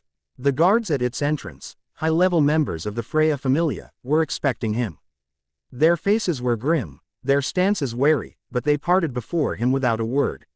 Their eyes tracking the pale young man who exuded no discernible power yet had been personally summoned by their goddess. The journey upwards was not via stairs or a conventional lift. He was guided into a circular chamber of polished white marble, where the air hummed with contained magic. As the doors closed, the chamber did not move, but the space within it was rewritten. It was a form of transport that folded reality, a display of divine power meant to awe and intimidate. For Naruto, it was a fascinating piece of applied metaphysics, and he spent the brief journey analyzing the complex energy weaves that made it possible. The doors opened not to a room, but to the sky. He had arrived at the very top of the tower, in an open-air garden that defied all logic and reason. The floor was a carpet of soft, springy moss that sparkled with captured dew. The air was warm and perfumed, despite the cool morning breeze that should have been whipping at this altitude. And the flora was alive in a way no normal plant life was. There were roses whose petals shifted in color from deep crimson to snow white with the passing of a thought. There were willows that wept tears of pure, liquid starlight into a crystal clear pond. The sky above was not Aurario's sky, it was a swirling, violet cosmos, a private nebula that was Freya's personal firmament. This was not a garden. It was a pocket reality, a manifestation of a goddess's will. And in the center of it, standing beside a fountain that flowed with what looked like liquid moonlight, was the goddess herself. Freya. She was more beautiful than any mortal bard could ever sing. Her silver hair seemed to capture and amplify the light of her personal cosmos, and her violet eyes held the depth of ancient, starry oceans. She wore a simple, elegant white gown that did little to hide a form designed to inspire both worship and madness. The raw, divine power that radiated from her was a palpable pressure. A force that could bring any mortal, and most gods, to their knees in sheer adoration. But Naruto did not kneel. He met her gaze directly, his own twilight eyes an equal and opposite force. The Pressure of her divine aura washed over him and broke against his presence like waves against a monolithic cliff. He felt no adoration, no intimidation, no desire. He felt only a profound, analytical curiosity. Freya's perfect, ruby-red lips curved into a slow, deliberate smile. It was a smile of supreme confidence, but for the first time, it was tinged with a flicker of genuine surprise. Mortals averted their gaze. Gods flinched from the sheer force of her charm. This being, who was neither, simply looked at her as if she were a fascinating astronomical phenomenon to be studied. "You have come," she said, her voice a melody that could have charmed the stones themselves to life. "I am Freya, and you are Naruto, the soul that sings the song of Twilight." "I am Naruto," he confirmed, his voice calm and even. A quiet baritone against her lyrical soprano. "Your method of invitation was persuasive. Though unnecessary. I would have come had you simply asked. Where would be the beauty in that?" Freya replied, taking a step towards him. The starlit willows seemed to weep a little faster, their tears of light tracing her path. "A prize is all the more exquisite for the art of its acquisition. And you, my beautiful enigma, are the most exquisite prize I have ever laid my eyes upon." She circled him slowly, a predator assessing her prey, but her movements were the fluid grace of a dancer. Her gaze was intense, physical, as if she were trying to peel back his skin and read the secrets written on his soul. "No fauna, no discernible mortal lineage, you appeared from the dust of the O.L.D. world like a forgotten god returning to his temple. Your power is a paradox. You erase with shadow and create with light. Tell me, what are you?" "I am the resolution of a conflict," Naruto replied, his stillness a perfect counterpoint to her circling motion. "I am the heir to a bloodline that predates the descent of your pantheon. My nature is a balance between the vampire that consumes and the demigod that orders. I am the moment between the sunset and the moonrise." Freya stopped in front of him, her eyes alight with a feverish, intellectual lust. He did not boast. He did not posture. He simply stated the impossible as if it were the most mundane fact in the world. And she knew, with every fiber of her divine being, that he was telling the absolute truth. "A Twilight Demigod," she breathed. The words themselves an intoxicating perfume. Perfect, utterly, sublimely perfect. She reached out, her fingers, cool and impossibly soft, tracing the whisker-like marks on his cheek. It was an act of ownership, a claim she had made on 100 other souls she desired. "Your soul shines brighter than any I have ever witnessed. It is the most beautiful thing in all of creation. And I must have it. Join my familia. Allow me to grant you my fauna. The world will be your oyster, and I shall be your goddess. Whatever you desire, wealth, power, glory, will be yours for the taking." It was the offer of a lifetime. The greatest prize any adventurer in Orario could ever dream of. To be the sole focus of the goddess of beauty's attention, to have the backing of the most powerful familia in the city. Naruto did not move, did not even blink. He allowed her touch, but he did not react to it. He simply let her words hang in the air, then gently, but with an undeniable finality, he took a small step back. Breaking the physical contact. The rejection was subtle, but absolute. "Your offer is predicated on a misunderstanding of my nature, Goddess Freya," he said, his voice devoid of any judgment. "To accept your fauna, to be bound to your divinity, would be to upset the balance that defines my existence. It would be akin to asking the sun to swear fealty to a candle. The candle may be bright, and its warmth may be pleasant. But the sun's nature is its own." Freya's smile did not falter, but her eyes, for the first time, grew cold. The air in the perfect garden grew a few degrees cooler. The roses held their color, frozen between crimson and white. "That is a bold, and foolish, comparison. You stand in my domain, a mortal form before a true goddess. Do you believe your unique heritage places you above the gods? Above, below, these are spatial terms used to define a hierarchy I do not belong to," Naruto replied calm last, "but it is the power of a single, brilliant color in a spectrum. My power is that of the spectrum itself. It is not greater, it is simply of a different order of reality. You offer me power, but I am power. You offer me glory, but I have inherited the Moris of a lineage that commanded galaxies. You offer me wealth, but I can transmute the base elements of creation. What you perceive as a prize, I perceive as a cage, however gilded. The silence that followed was absolute. Naruto had not just rejected her, he had dissected her offer, exposed its fundamental inadequacy, and laid bare the chasm between their very natures. He had done it without malice, without arrogance, but with a simple, devastating clarity. He had not insulted her. He had rendered her irrelevant. The coldness in Freya's eyes intensified, the violet deepening to the color of a starless, midnight abyss. The pocket reality of her garden began to destabilize. The cosmos above her head darkened, and the melodic trickle of the fountain faltered. The divine pressure in the air multiplied tenfold, a crushing weight designed to pulverize the will of any being who dared to defy her. "You are a beautiful thing," she said, her voice no longer a melody, but the chilling whisper of a queen whose authority had been absolute for millennia. "But even the most beautiful things can be broken, taught their proper place. I have broken gods, demigod. Do not tempt me to break you." Naruto remained unmoved by the crushing pressure, a rock in a psychic hurricane. A faint, swirling aura of twilight, of crimson and gold, began to emanate from him, effortlessly neutralizing the force of her divine will. "You believe your power is to break things," he said, and for the first time, there was a hint of something akin to pity in his voice. "That is your limitation. A hammer sees every problem as a nail. You are a goddess of beauty, yet you resort to the threat of its destruction when faced with a beauty you cannot possess. Is that not a contradiction of your very essence?" He took a step towards her, reclaiming the space he had ceded, his twilight eyes holding her cold, furious gaze without flinching. "You cannot break me, Freya. For I am already the result of a union between two broken, opposing absolutes. I am the scar that has healed stronger than the original flesh. You could grind this mortal form to dust, and I would simply reform from the shadows and the starlight. You cannot break a concept." He stopped before her, so close he could see the reflection of his own swirling eyes in her perfect, violet ones. "But I can see the fracture in you," he whispered, his voice for her ears alone. "The profound loneliness of the being who can see the beauty in every soul but can never find an equal. The one who loves the act of wanting more than the act of having. That is your prison, is it not? You don't want my soul as a trophy.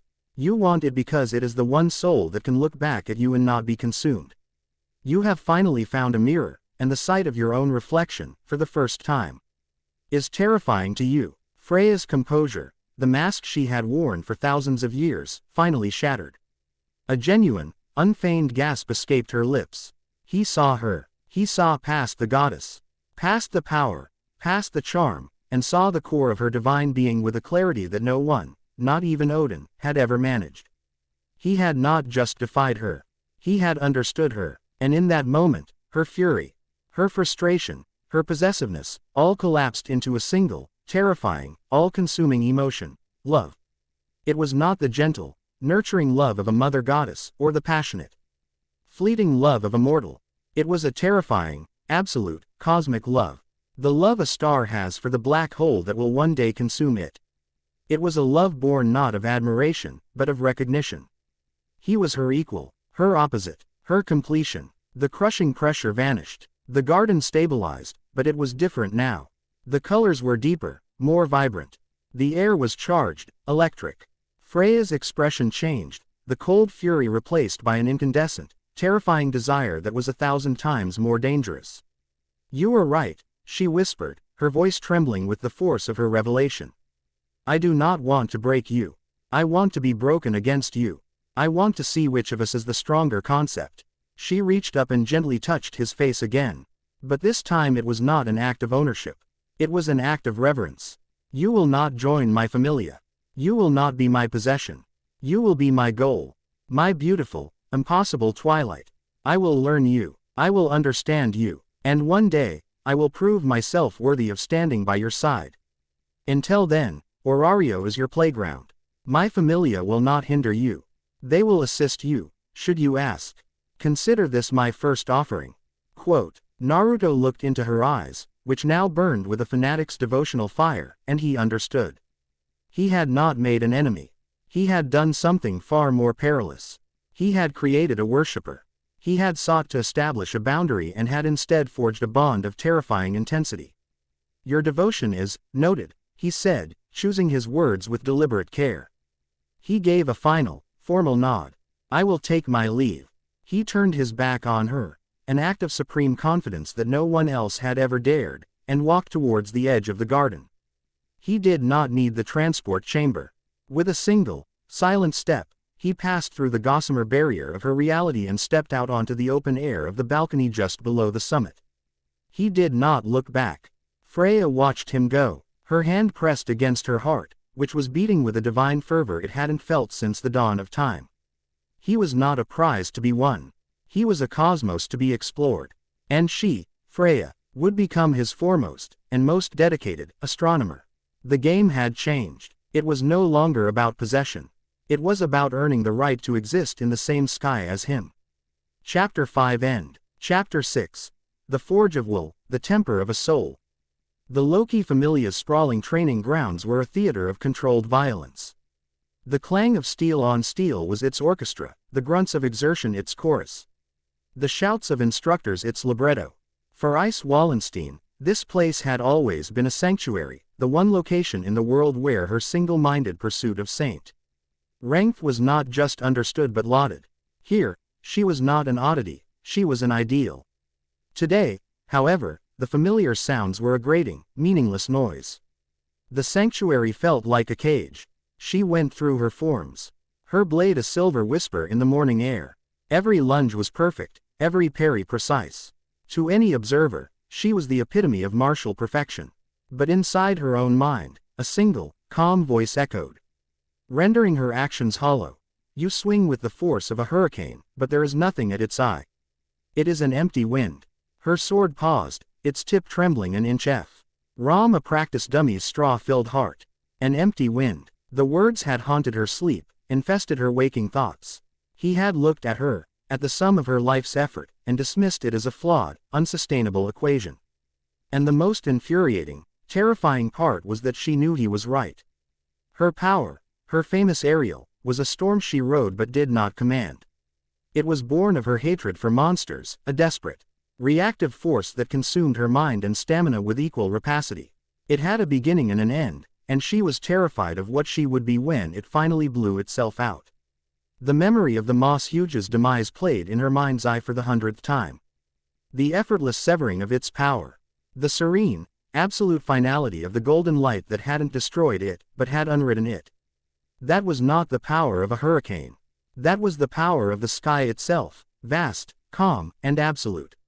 It was the power she now craved, a strength that was not born of screaming, but of silence. Ice Shade decisive click. The practice was over. Her fellow Familia members, Tiona and Tion, who were engaged in a loud and boisterous sparring match nearby, paused to watch her go. They saw the familiar stoic expression on her face, but they missed the new, sharp glint of desperate resolve in her golden eyes. She was not just going for a walk. She was going on a hunt. She did not ask for his location. To do so would be to invite questions she had no intention of answering. Instead, she did what she did best. She tracked. But her quarry was not a monster leaving footprints and broken branches. She was hunting for a presence, for that unique sensation of profound stillness she had felt in the dungeon. She closed her eyes, filtering out the noise of the city, the thrum of Falna, the ambient magic. She searched for the void, the calm at the hub of the turning world. It took her hours. She moved through the city like a wraith, her senses extended, searching for that specific absence of noise. She found it, finally, not within the city walls, but miles beyond, in a secluded forest grove nestled between two ancient, moss-covered hills. The place itself felt different. The air was cleaner, the life force of the trees more vibrant. A subtle, invisible ward, a perimeter of ordered energy, washed over her as she entered.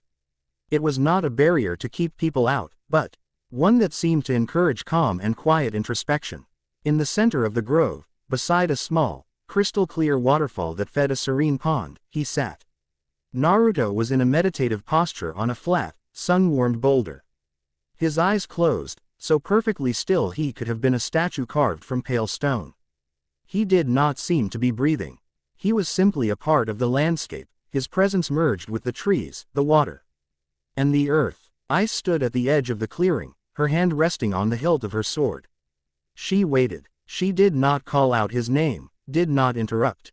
She simply stood, her warrior's instinct recognizing that she was in a place of profound peace that she had no right to disturb. She could wait. Her patience, when it came to the pursuit of power, was infinite. After what could have been a minute or an hour, his eyes opened. The swirling twilight of his irises seemed to draw in the light of the grove. He looked at her, not with surprise, but with a quiet sense of expectation. "You have come," he said. It was not a question. "I have," she replied, her voice clipped. "Why?" Ice drew her sword, the whisper of steel the only sound besides the waterfall. She pointed its tip at him. "Fight me." Naruto's expression did not change. He did not rise, did not adopt a defensive stance. He simply regarded the legendary blade pointed at his heart with a detached curiosity. A confrontation would be pointless. The outcome is already determined. "What is it you truly seek to learn?" "Your strength," she said, her voice tight with intensity. "I need to understand it. I need to feel it. Words are meaningless. Show me." Naruto let out a long, slow sigh, a sound like the turning of an ancient page. He rose from the boulder in a single, fluid motion. "Very well. If a demonstration is the only language you will accept, then I will speak it. But understand this. This will not be a fight. It will be a lecture." He stood before her, unarmed, his hands held loosely at his sides. He wore no armor, and his simple tunic offered no protection. Yet, he seemed more inviolable than a fortress. "Strike me," he invited. "With all of your power. Do not hold back, or you will learn nothing." Ice did not need to be told twice. She channeled her magic, the air crackling around her as she invoked her power. "Ariel." The wind answered her call. It was not the gentle breeze of the grove, but a contained, violent gale that wrapped around her body, her sword, her very being. It was the wind of the storm, the power that had earned her the name Sword Princess.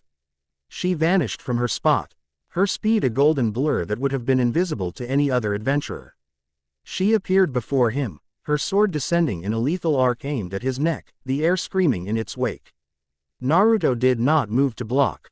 He did not dodge. At the last possible nanosecond, he took a single, small step forward, inside the arc of her swing. His left hand came up, not to strike, but to gently cup her elbow. His right hand rose, his index and middle fingers extended. With an impossibly gentle tap, his fingers met the flat of her descending blade. The effect was catastrophic for her attack. The gale of Ariel dissipated as if it had never been there. The immense, unstoppable momentum of her strike vanished. Her sword, a moment ago a weapon capable of cleaving a minotaur in two, felt as heavy and useless as a lead weight. Her forward charge, with nothing to push against, sent her stumbling past him, her perfect balance utterly broken. She spun around, her mind reeling in disbelief. It was impossible. He hadn't blocked her. He had dismissed her. He had not met her force with greater force. He had simply negated it. "Your power is a raging river," his calm voice explained from behind her. "You attempt to overwhelm your target by turning the full force of the current upon them. But a river's strength is only absolute in its own channel. Step outside the current, and it is merely water." Ice snarled in frustration and attacked again. This time, a dozen thrusts, a silver flurry of strikes from every angle, each one aimed at a vital point. It was a net of steel from which no opponent had ever escaped. Naruto did not move his feet. His body simply flowed around the attacks. He swayed, he leaned, he tilted, his movements economical and impossibly precise. Her blade seemed to pass through him, always an inch from its target, as if he were a mirage. On her final, most powerful thrust, aimed at his heart, he did not move away. His hand came up, and he caught the P of her rapier between his thumb and forefinger. The blade stopped dead. The shock of the sudden stop vibrated up Ice's entire arm. She was strong enough to push a boulder, yet she could not move her sword a single millimeter. He held it fast, a casual, effortless grip that defied all physics.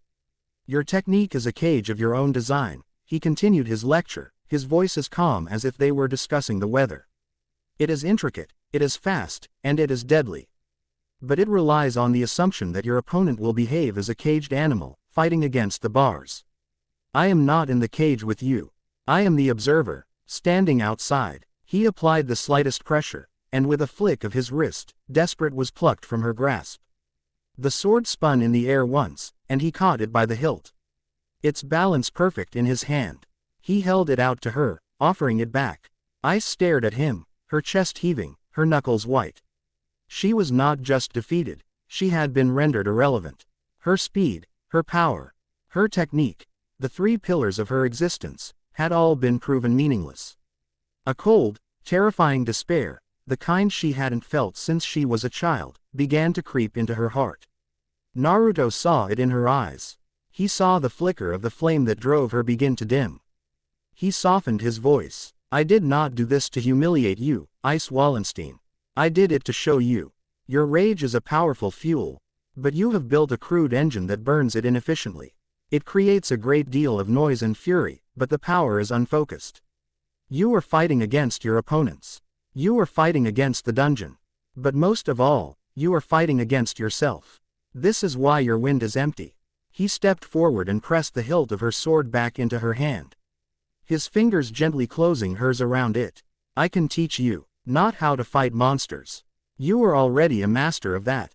I can teach you how to master the wind itself. I can teach you how to find the stillness at the center of your own storm.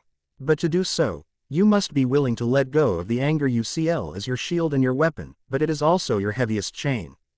Are you willing? Ice looked down at her sword, then back up at his twilight eyes.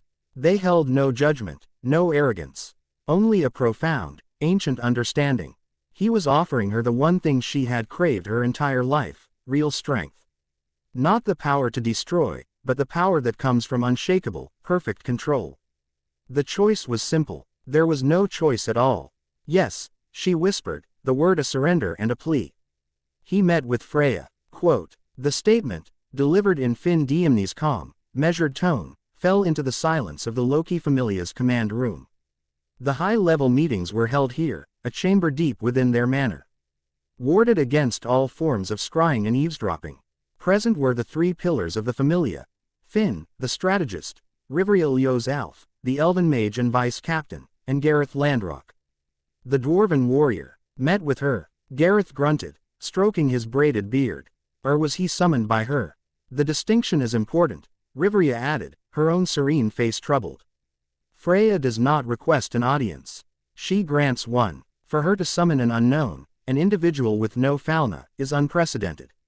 According to our sources at Babel, he was there for nearly an hour. He walked in, and he walked out, seemingly on his own terms, Finn continued, his fingers steepled before him. And since that meeting, a quiet order has been passed down through the Freya Familia's upper echelons. The being known as Naruto is not to be interfered with. He is to be considered off limits. A heavy silence descended. The implications were staggering. Freya, the most possessive and predatory of all the gods, had encountered this enigma and had, for all appearances, declared him a protected species.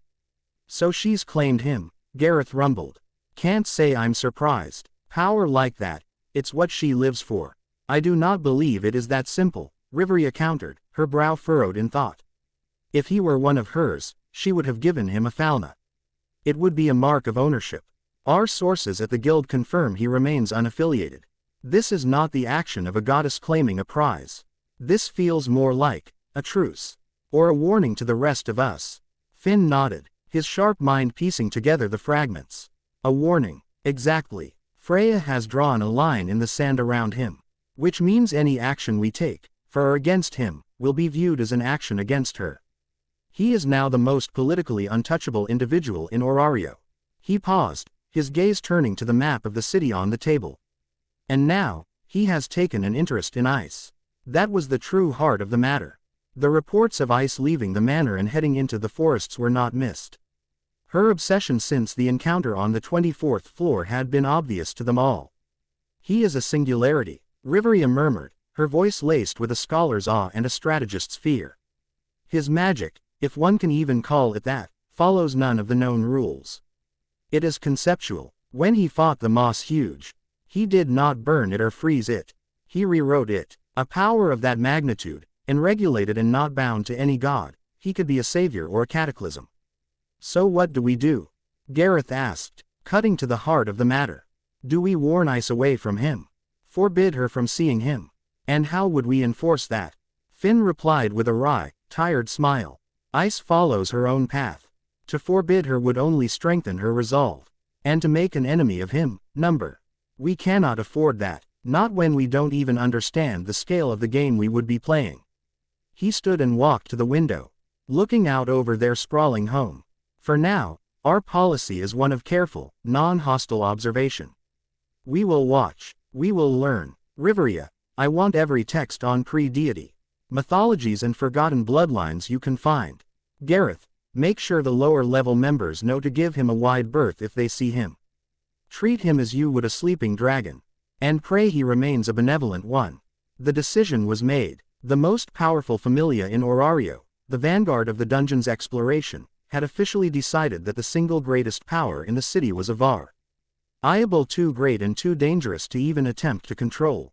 They would simply have to adapt to his presence and hope the world did not break in the process. The first lesson is not in control. It is in awareness. Naruto stood with Ice at the base of the waterfall. The water crashed down with a constant, thunderous roar, kicking up a spray of cold mist. Your power is called Ariel, the wind, but you do not listen to it, he explained, his voice cutting through the roar of the water with unnatural clarity. You shout at it, you force it, you bend it to your rage. It obeys because it is a part of you, but it is a reluctant servant. A true master does not need to shout. Sit. He gestured to a flat rock directly at the water's edge, where the mist was thickest.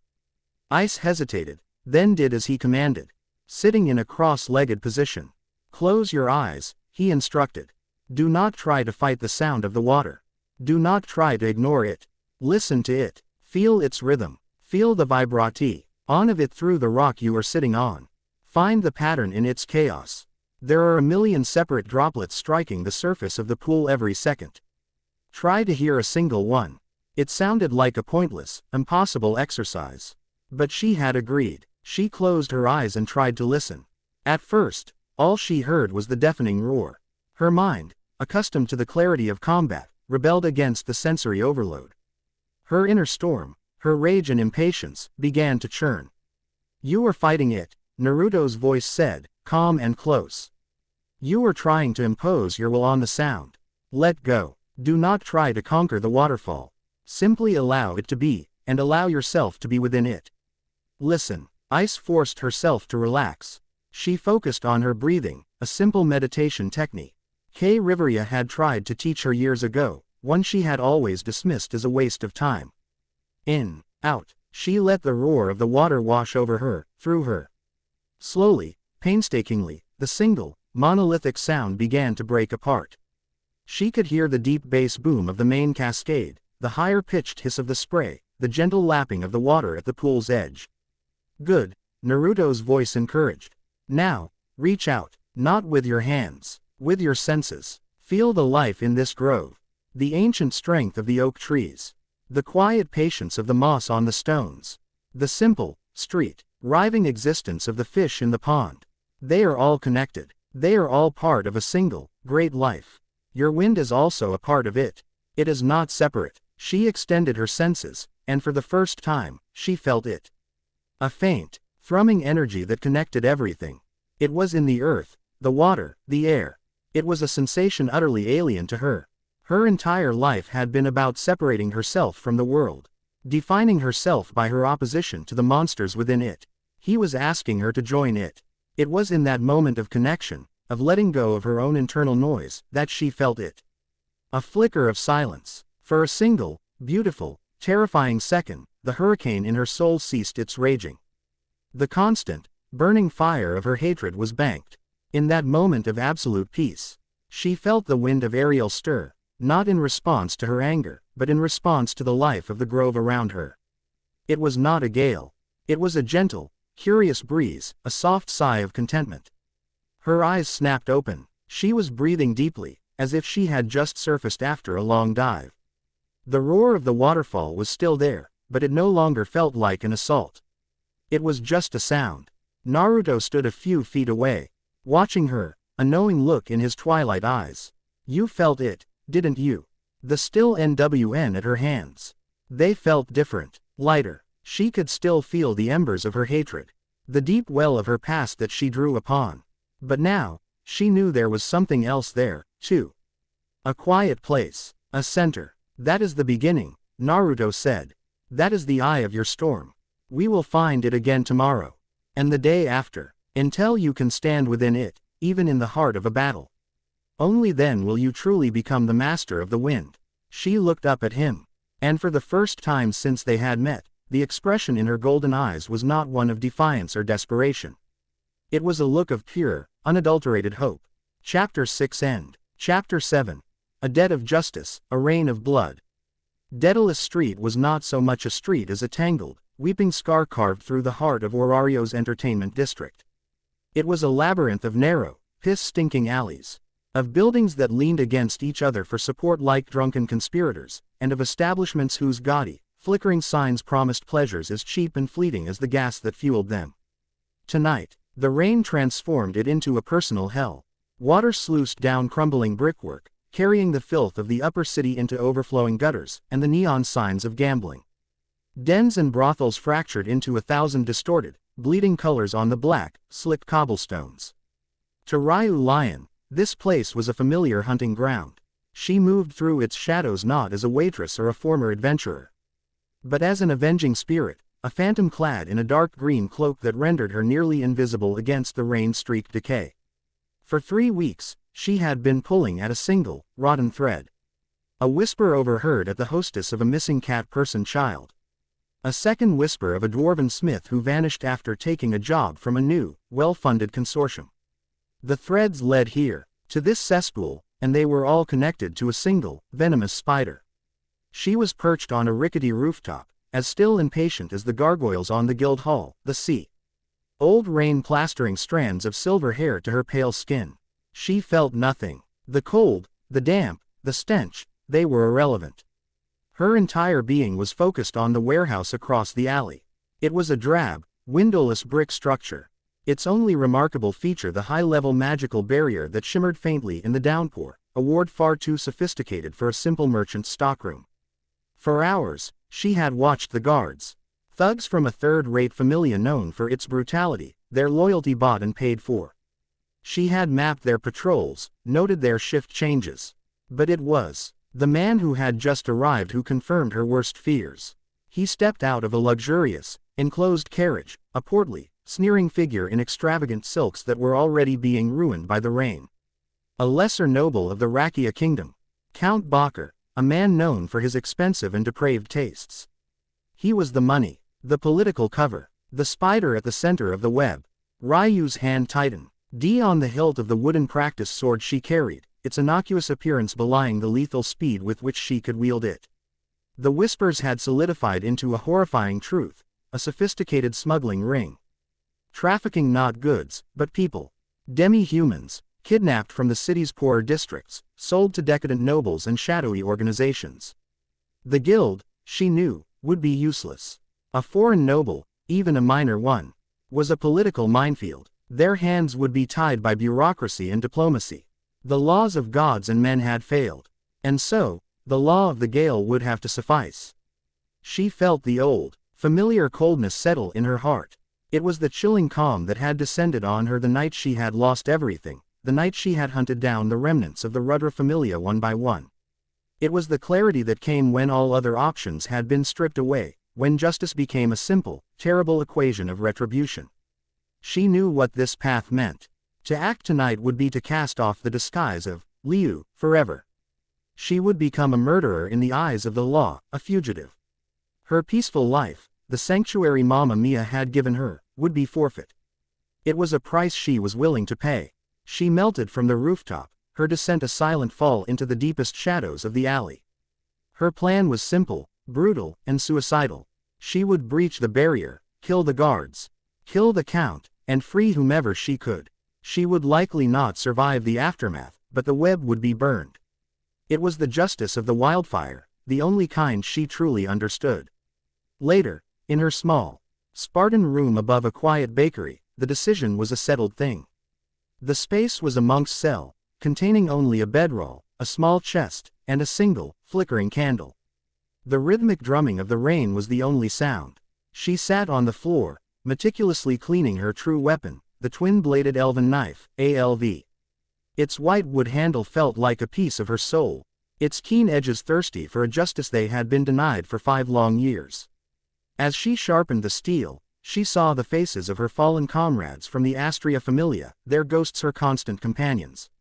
Their memory the fuel for her cold, unwavering rage. A noble choice. The voice was not a memory. It was real, a calm baritone that cut through the sound of the rain and the turmoil of her thoughts. Ryuu was on her feet in an instant, ALV in her hand, her body coiled like a viper. In the darkest corner of her room, where the candlelight could not reach, a figure stood. He had not opened the door. He had not climbed through the window. He was simply there. Naruto stepped out of the shadow, his twilight eyes regarding her not with menace, but with a profound, unsettling understanding. The rain did not seem to have touched him, his dark clothes were perfectly dry. To sacrifice your present peace to avenge the nameless. A commendable, if inefficient, act of self-destruction, he continued. His voice quiet. Your justice is a fire that consumes the guilty, but it also burns the righteous to ash. Is that the legacy your fallen comrades would wish for you? You have no right to speak of them. Ryuu hissed, her voice a low, dangerous tremor. Her killing intent, a palpable force that could freeze the blood of lesser men, filled the small room. It washed over Naruto and dissipated against his calm as if it were nothing more than a mild breeze. I speak of the consequence, not the sentiment, he replied, unfazed. You intend to be an executioner. To kick down the door, kill the guilty, and die in a blaze of righteous fury. You will succeed, perhaps, in cutting off one head of this hydra. But the body, the network, the buyers, the corruption that allows it to flourish, will remain. Another head will grow in its place. Your sacrifice will be a footnote in a story that continues unchanged. Every word was a perfectly aimed dart, striking not at her anger, but at the logic of her plan. Exposing its futility, she hated him for it. What then? She challenged. Do you suggest I do nothing? Do you, who spoke of pruning the diseased tree, now advocate for letting it fester? I do not, Naruto said. He took a step closer, and the shadows in the room seemed to deepen, to draw towards him. I told you my justice is that of a gardener. I am here to offer you a better set of tools. You plan to burn the tree. I am proposing we poison the soil, salt the earth, and tear it out by its very roots, so that nothing like it can ever grow in this city again. He met her furious gaze. And for the first time, she saw a chilling, predatory light in his eyes, the vampire looking out from behind the demigod's calm. You wish to be an executioner. I am offering you a partnership to become a surgeon. We will not just kill this organization. We will dissect it, piece by piece, until its every secret is laid bare and its every asset is turned to ash. We will make it as though it never teared at him. Her mind racing. His offer was terrifying. It was not a promise of righteous battle. It was a promise of systematic, absolute annihilation. It was a colder, darker, infinitely more thorough justice than her own. It was a justice that might not require her own self-destruction. Why? She asked, the single word encompassing 1,000 questions. Because this, he said, his gaze sweeping over the pathetic, damp room, is a cage of your own making. And because the suffering of the innocent is a dissonance in the symphony of the world that I will not tolerate. He extended a hand, not in supplication, but in invitation.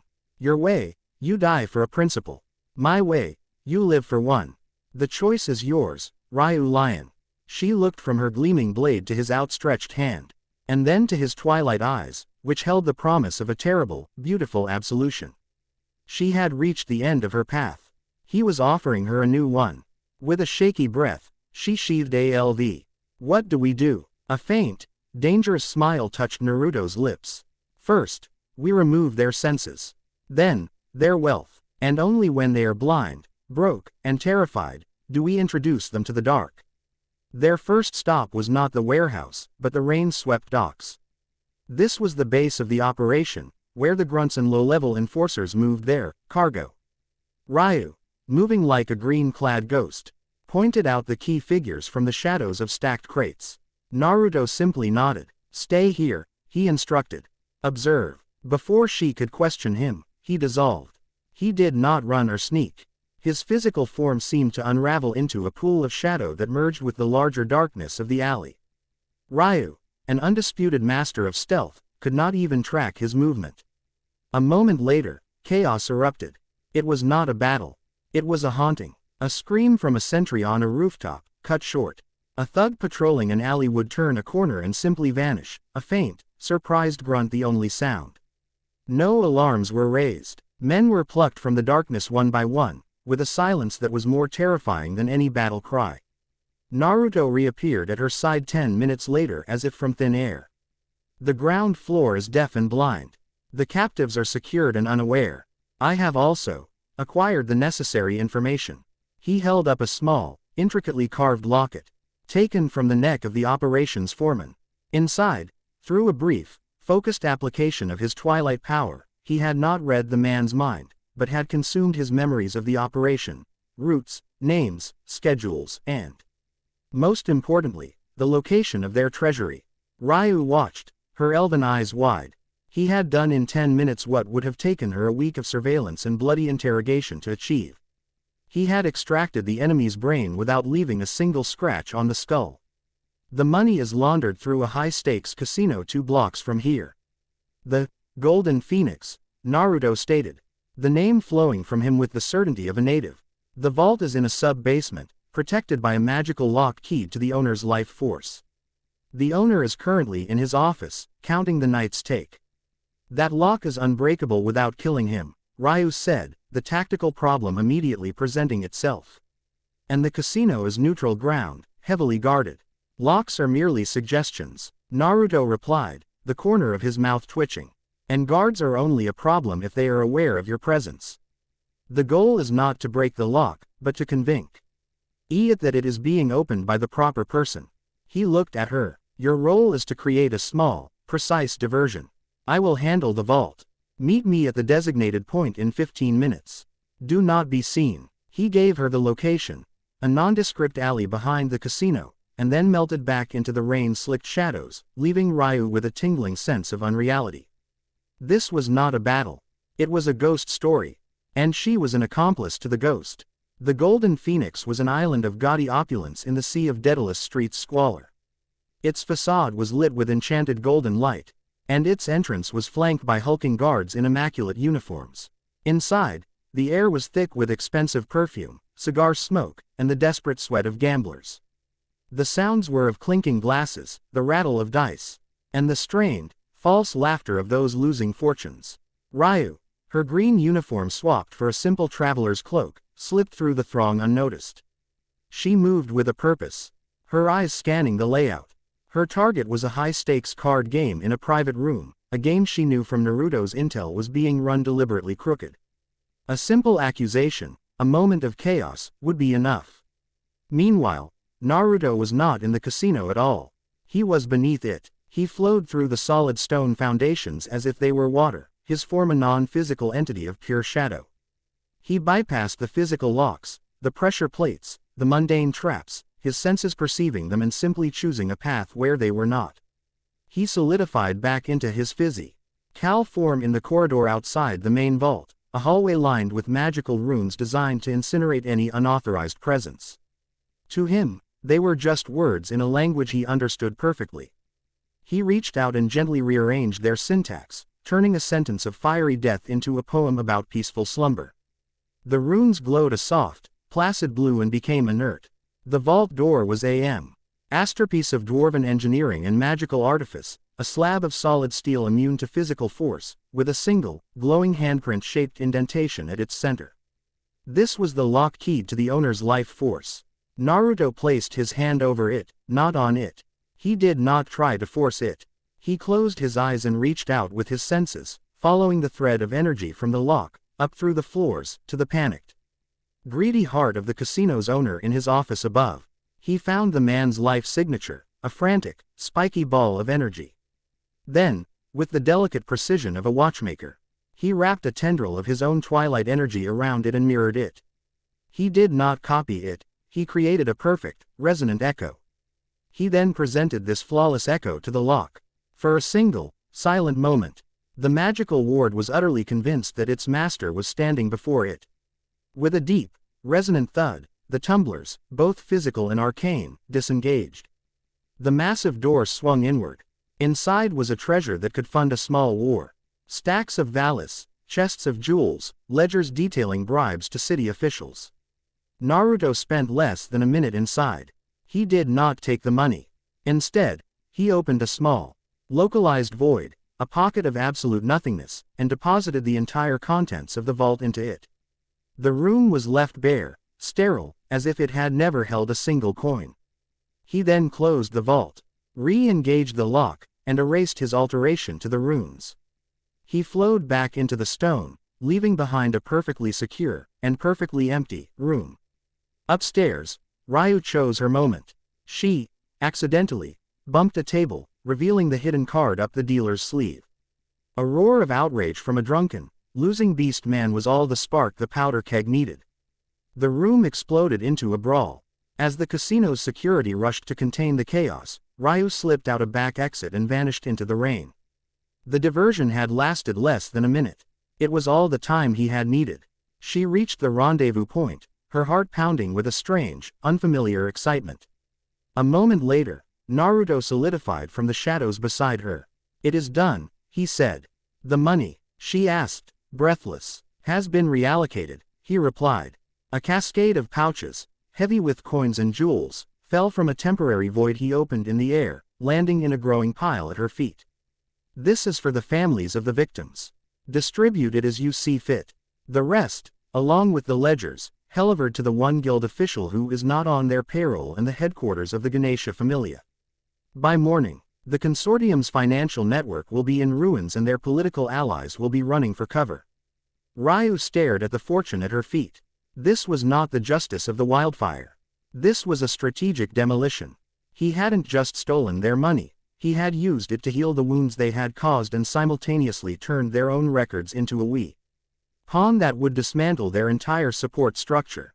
It was brilliant, it was terrifying, and it was far more complete than anything her rage could have ever accomplished. "Now," Naruto said, his twilight eyes turning in the direction of the warehouse, his voice growing cold. "The spider is blind and his web is burning. It is time to have a word with him." Count Bakker was not a happy man. First, the reports from the docks had stopped.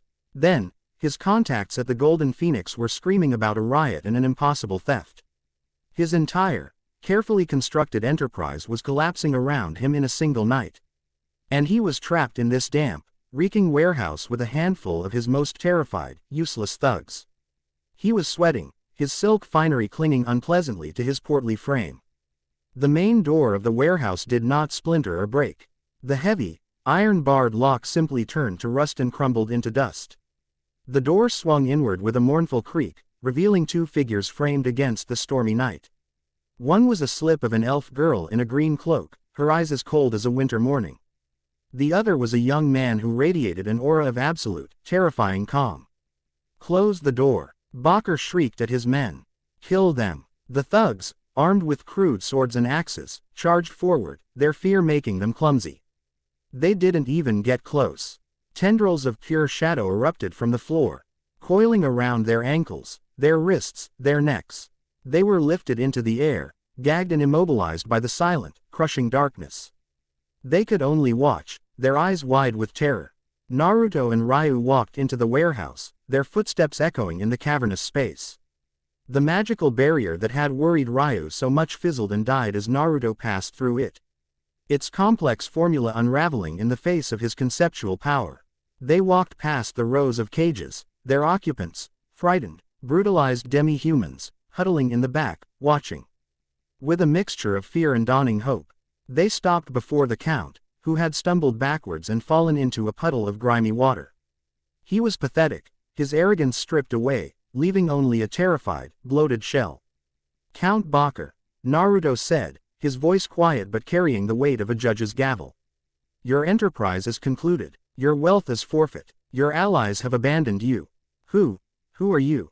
The nobleman stammered, scrambling away like a crab. "I have powerful friends, the Ishtar Familia. They will hear of this." They will be too busy distancing themselves from your failure, Naruto replied coolly. He gestured to Ryuu. This is not about your friends. This is about your crimes. And your sentence. Ryuu stepped forward, drawing a LV. Its keen edge gleamed in the dim light. She looked down at the whimpering nobleman, a creature who had built a fortune on stolen lives and shattered families. The old fire, the cold rage of the gale, surged within her. Every instinct screamed at her to end him. To grant him the swift, bloody justice he deserved. It would be so easy. A single, clean stroke. But then she heard Naruto's voice in her mind. Your justice is a fire that consumes. She looked at the Count, truly looked at him. Death would be a release for this man. A clean end to a filthy life. It was what he deserved, perhaps, but was it justice? Or was it just vengeance? Was it pruning the tree? Or was it just the satisfaction of the axe? Naruto watched her, his expression unreadable. He had brought her to this moment, but the final choice was hers, and hers alone. He had shown her a different path, but she was the one who had to walk it. Ryuu took a deep breath, the cold air steadying her. The fire of her rage did not die, but for the first time, she controlled it, banking its flames. Turning its heat into a forge for a newer, stronger kind of steel. She sheathed her knife. No, she said, her voice clear and strong. Death is too simple for you. She turned to Naruto. His crimes were not against me. They were against the people of his own kingdom, whose laws he has disgraced. Naruto nodded, a flicker of profound approval in his eyes. A sound judgment. He turned his attention back to the Count. He raised a hand, and the nobleman's mind was flooded with a chilling, twilight energy. Bakr did not see a vision, he experienced it. He felt the terror of the children he had kidnapped. He felt the despair of the families he had destroyed. He felt every lash, every moment of starvation, every ounce of humiliation his victims had suffered, all of it compressed into a single, sanity-shattering moment of perfect, forced empathy. He screamed, a raw, high-pitched shriek of a soul being turned inside out. When the experience ended, he was left a gibbering, broken wreck. His eyes vacant, haunted by the ghosts of his own cruelty. He will be delivered to the authorities of Rakia, Naruto stated. Along with a full, and magically binding, confession. And evidence of his treason against his own king. His title will be stripped, his family disgraced, his life forfeit to the dungeons he so admired. He will live a long, long time, remembering every moment of what he has done. Quote, he turned to Ryuu. Is this justice acceptable to you? Ryuu looked at the pathetic creature on the floor, then at the freed captives who were now emerging from their cages. Their eyes filled with tears of gratitude. She felt the heavy, cold weight in her soul, the burden she had carried since the death of her familia, lessened by a fraction. It wasn't the fiery release of vengeance. But it was something better. It was the clean, quiet satisfaction of a thing being set right. Yes, she said, and her voice was steady. It is. Later, as the first hints of dawn painted the eastern sky in shades of gray and rose, they stood on a high rooftop, the rain having finally ceased. The city below was quiet, washed clean. The ordeal was over. The captives were being cared for by the hostess. The consortium was shattered, and the Count was already on a one-way trip to a fate worse than death. You have found a new path, Ryuu Lion, Naruto said, watching the sunrise. You showed me one, she corrected, her gaze also on the horizon. The cold rage was still a part of her, a scar on her soul that would never fully fade. But it was no longer her master. Tonight, she had not been the gale of vengeance. She had been an instrument of a deeper, more profound justice. She felt lighter. A path is meaningless unless one chooses to walk it, Naruto replied. He turned his twilight gaze to her. This is not the end of the rot in this city. It is merely the beginning of the work. Ryuu looked at him, at this impossible being of shadow and light who spoke of justice like a gardener tending his plot. For the first time in 5 years, she did not feel alone in her fight. Then we have work to do, she said. It was not a question. It was a vow. Chapter 7 End. The end. Remember to subscribe and like this video. See you in the next video.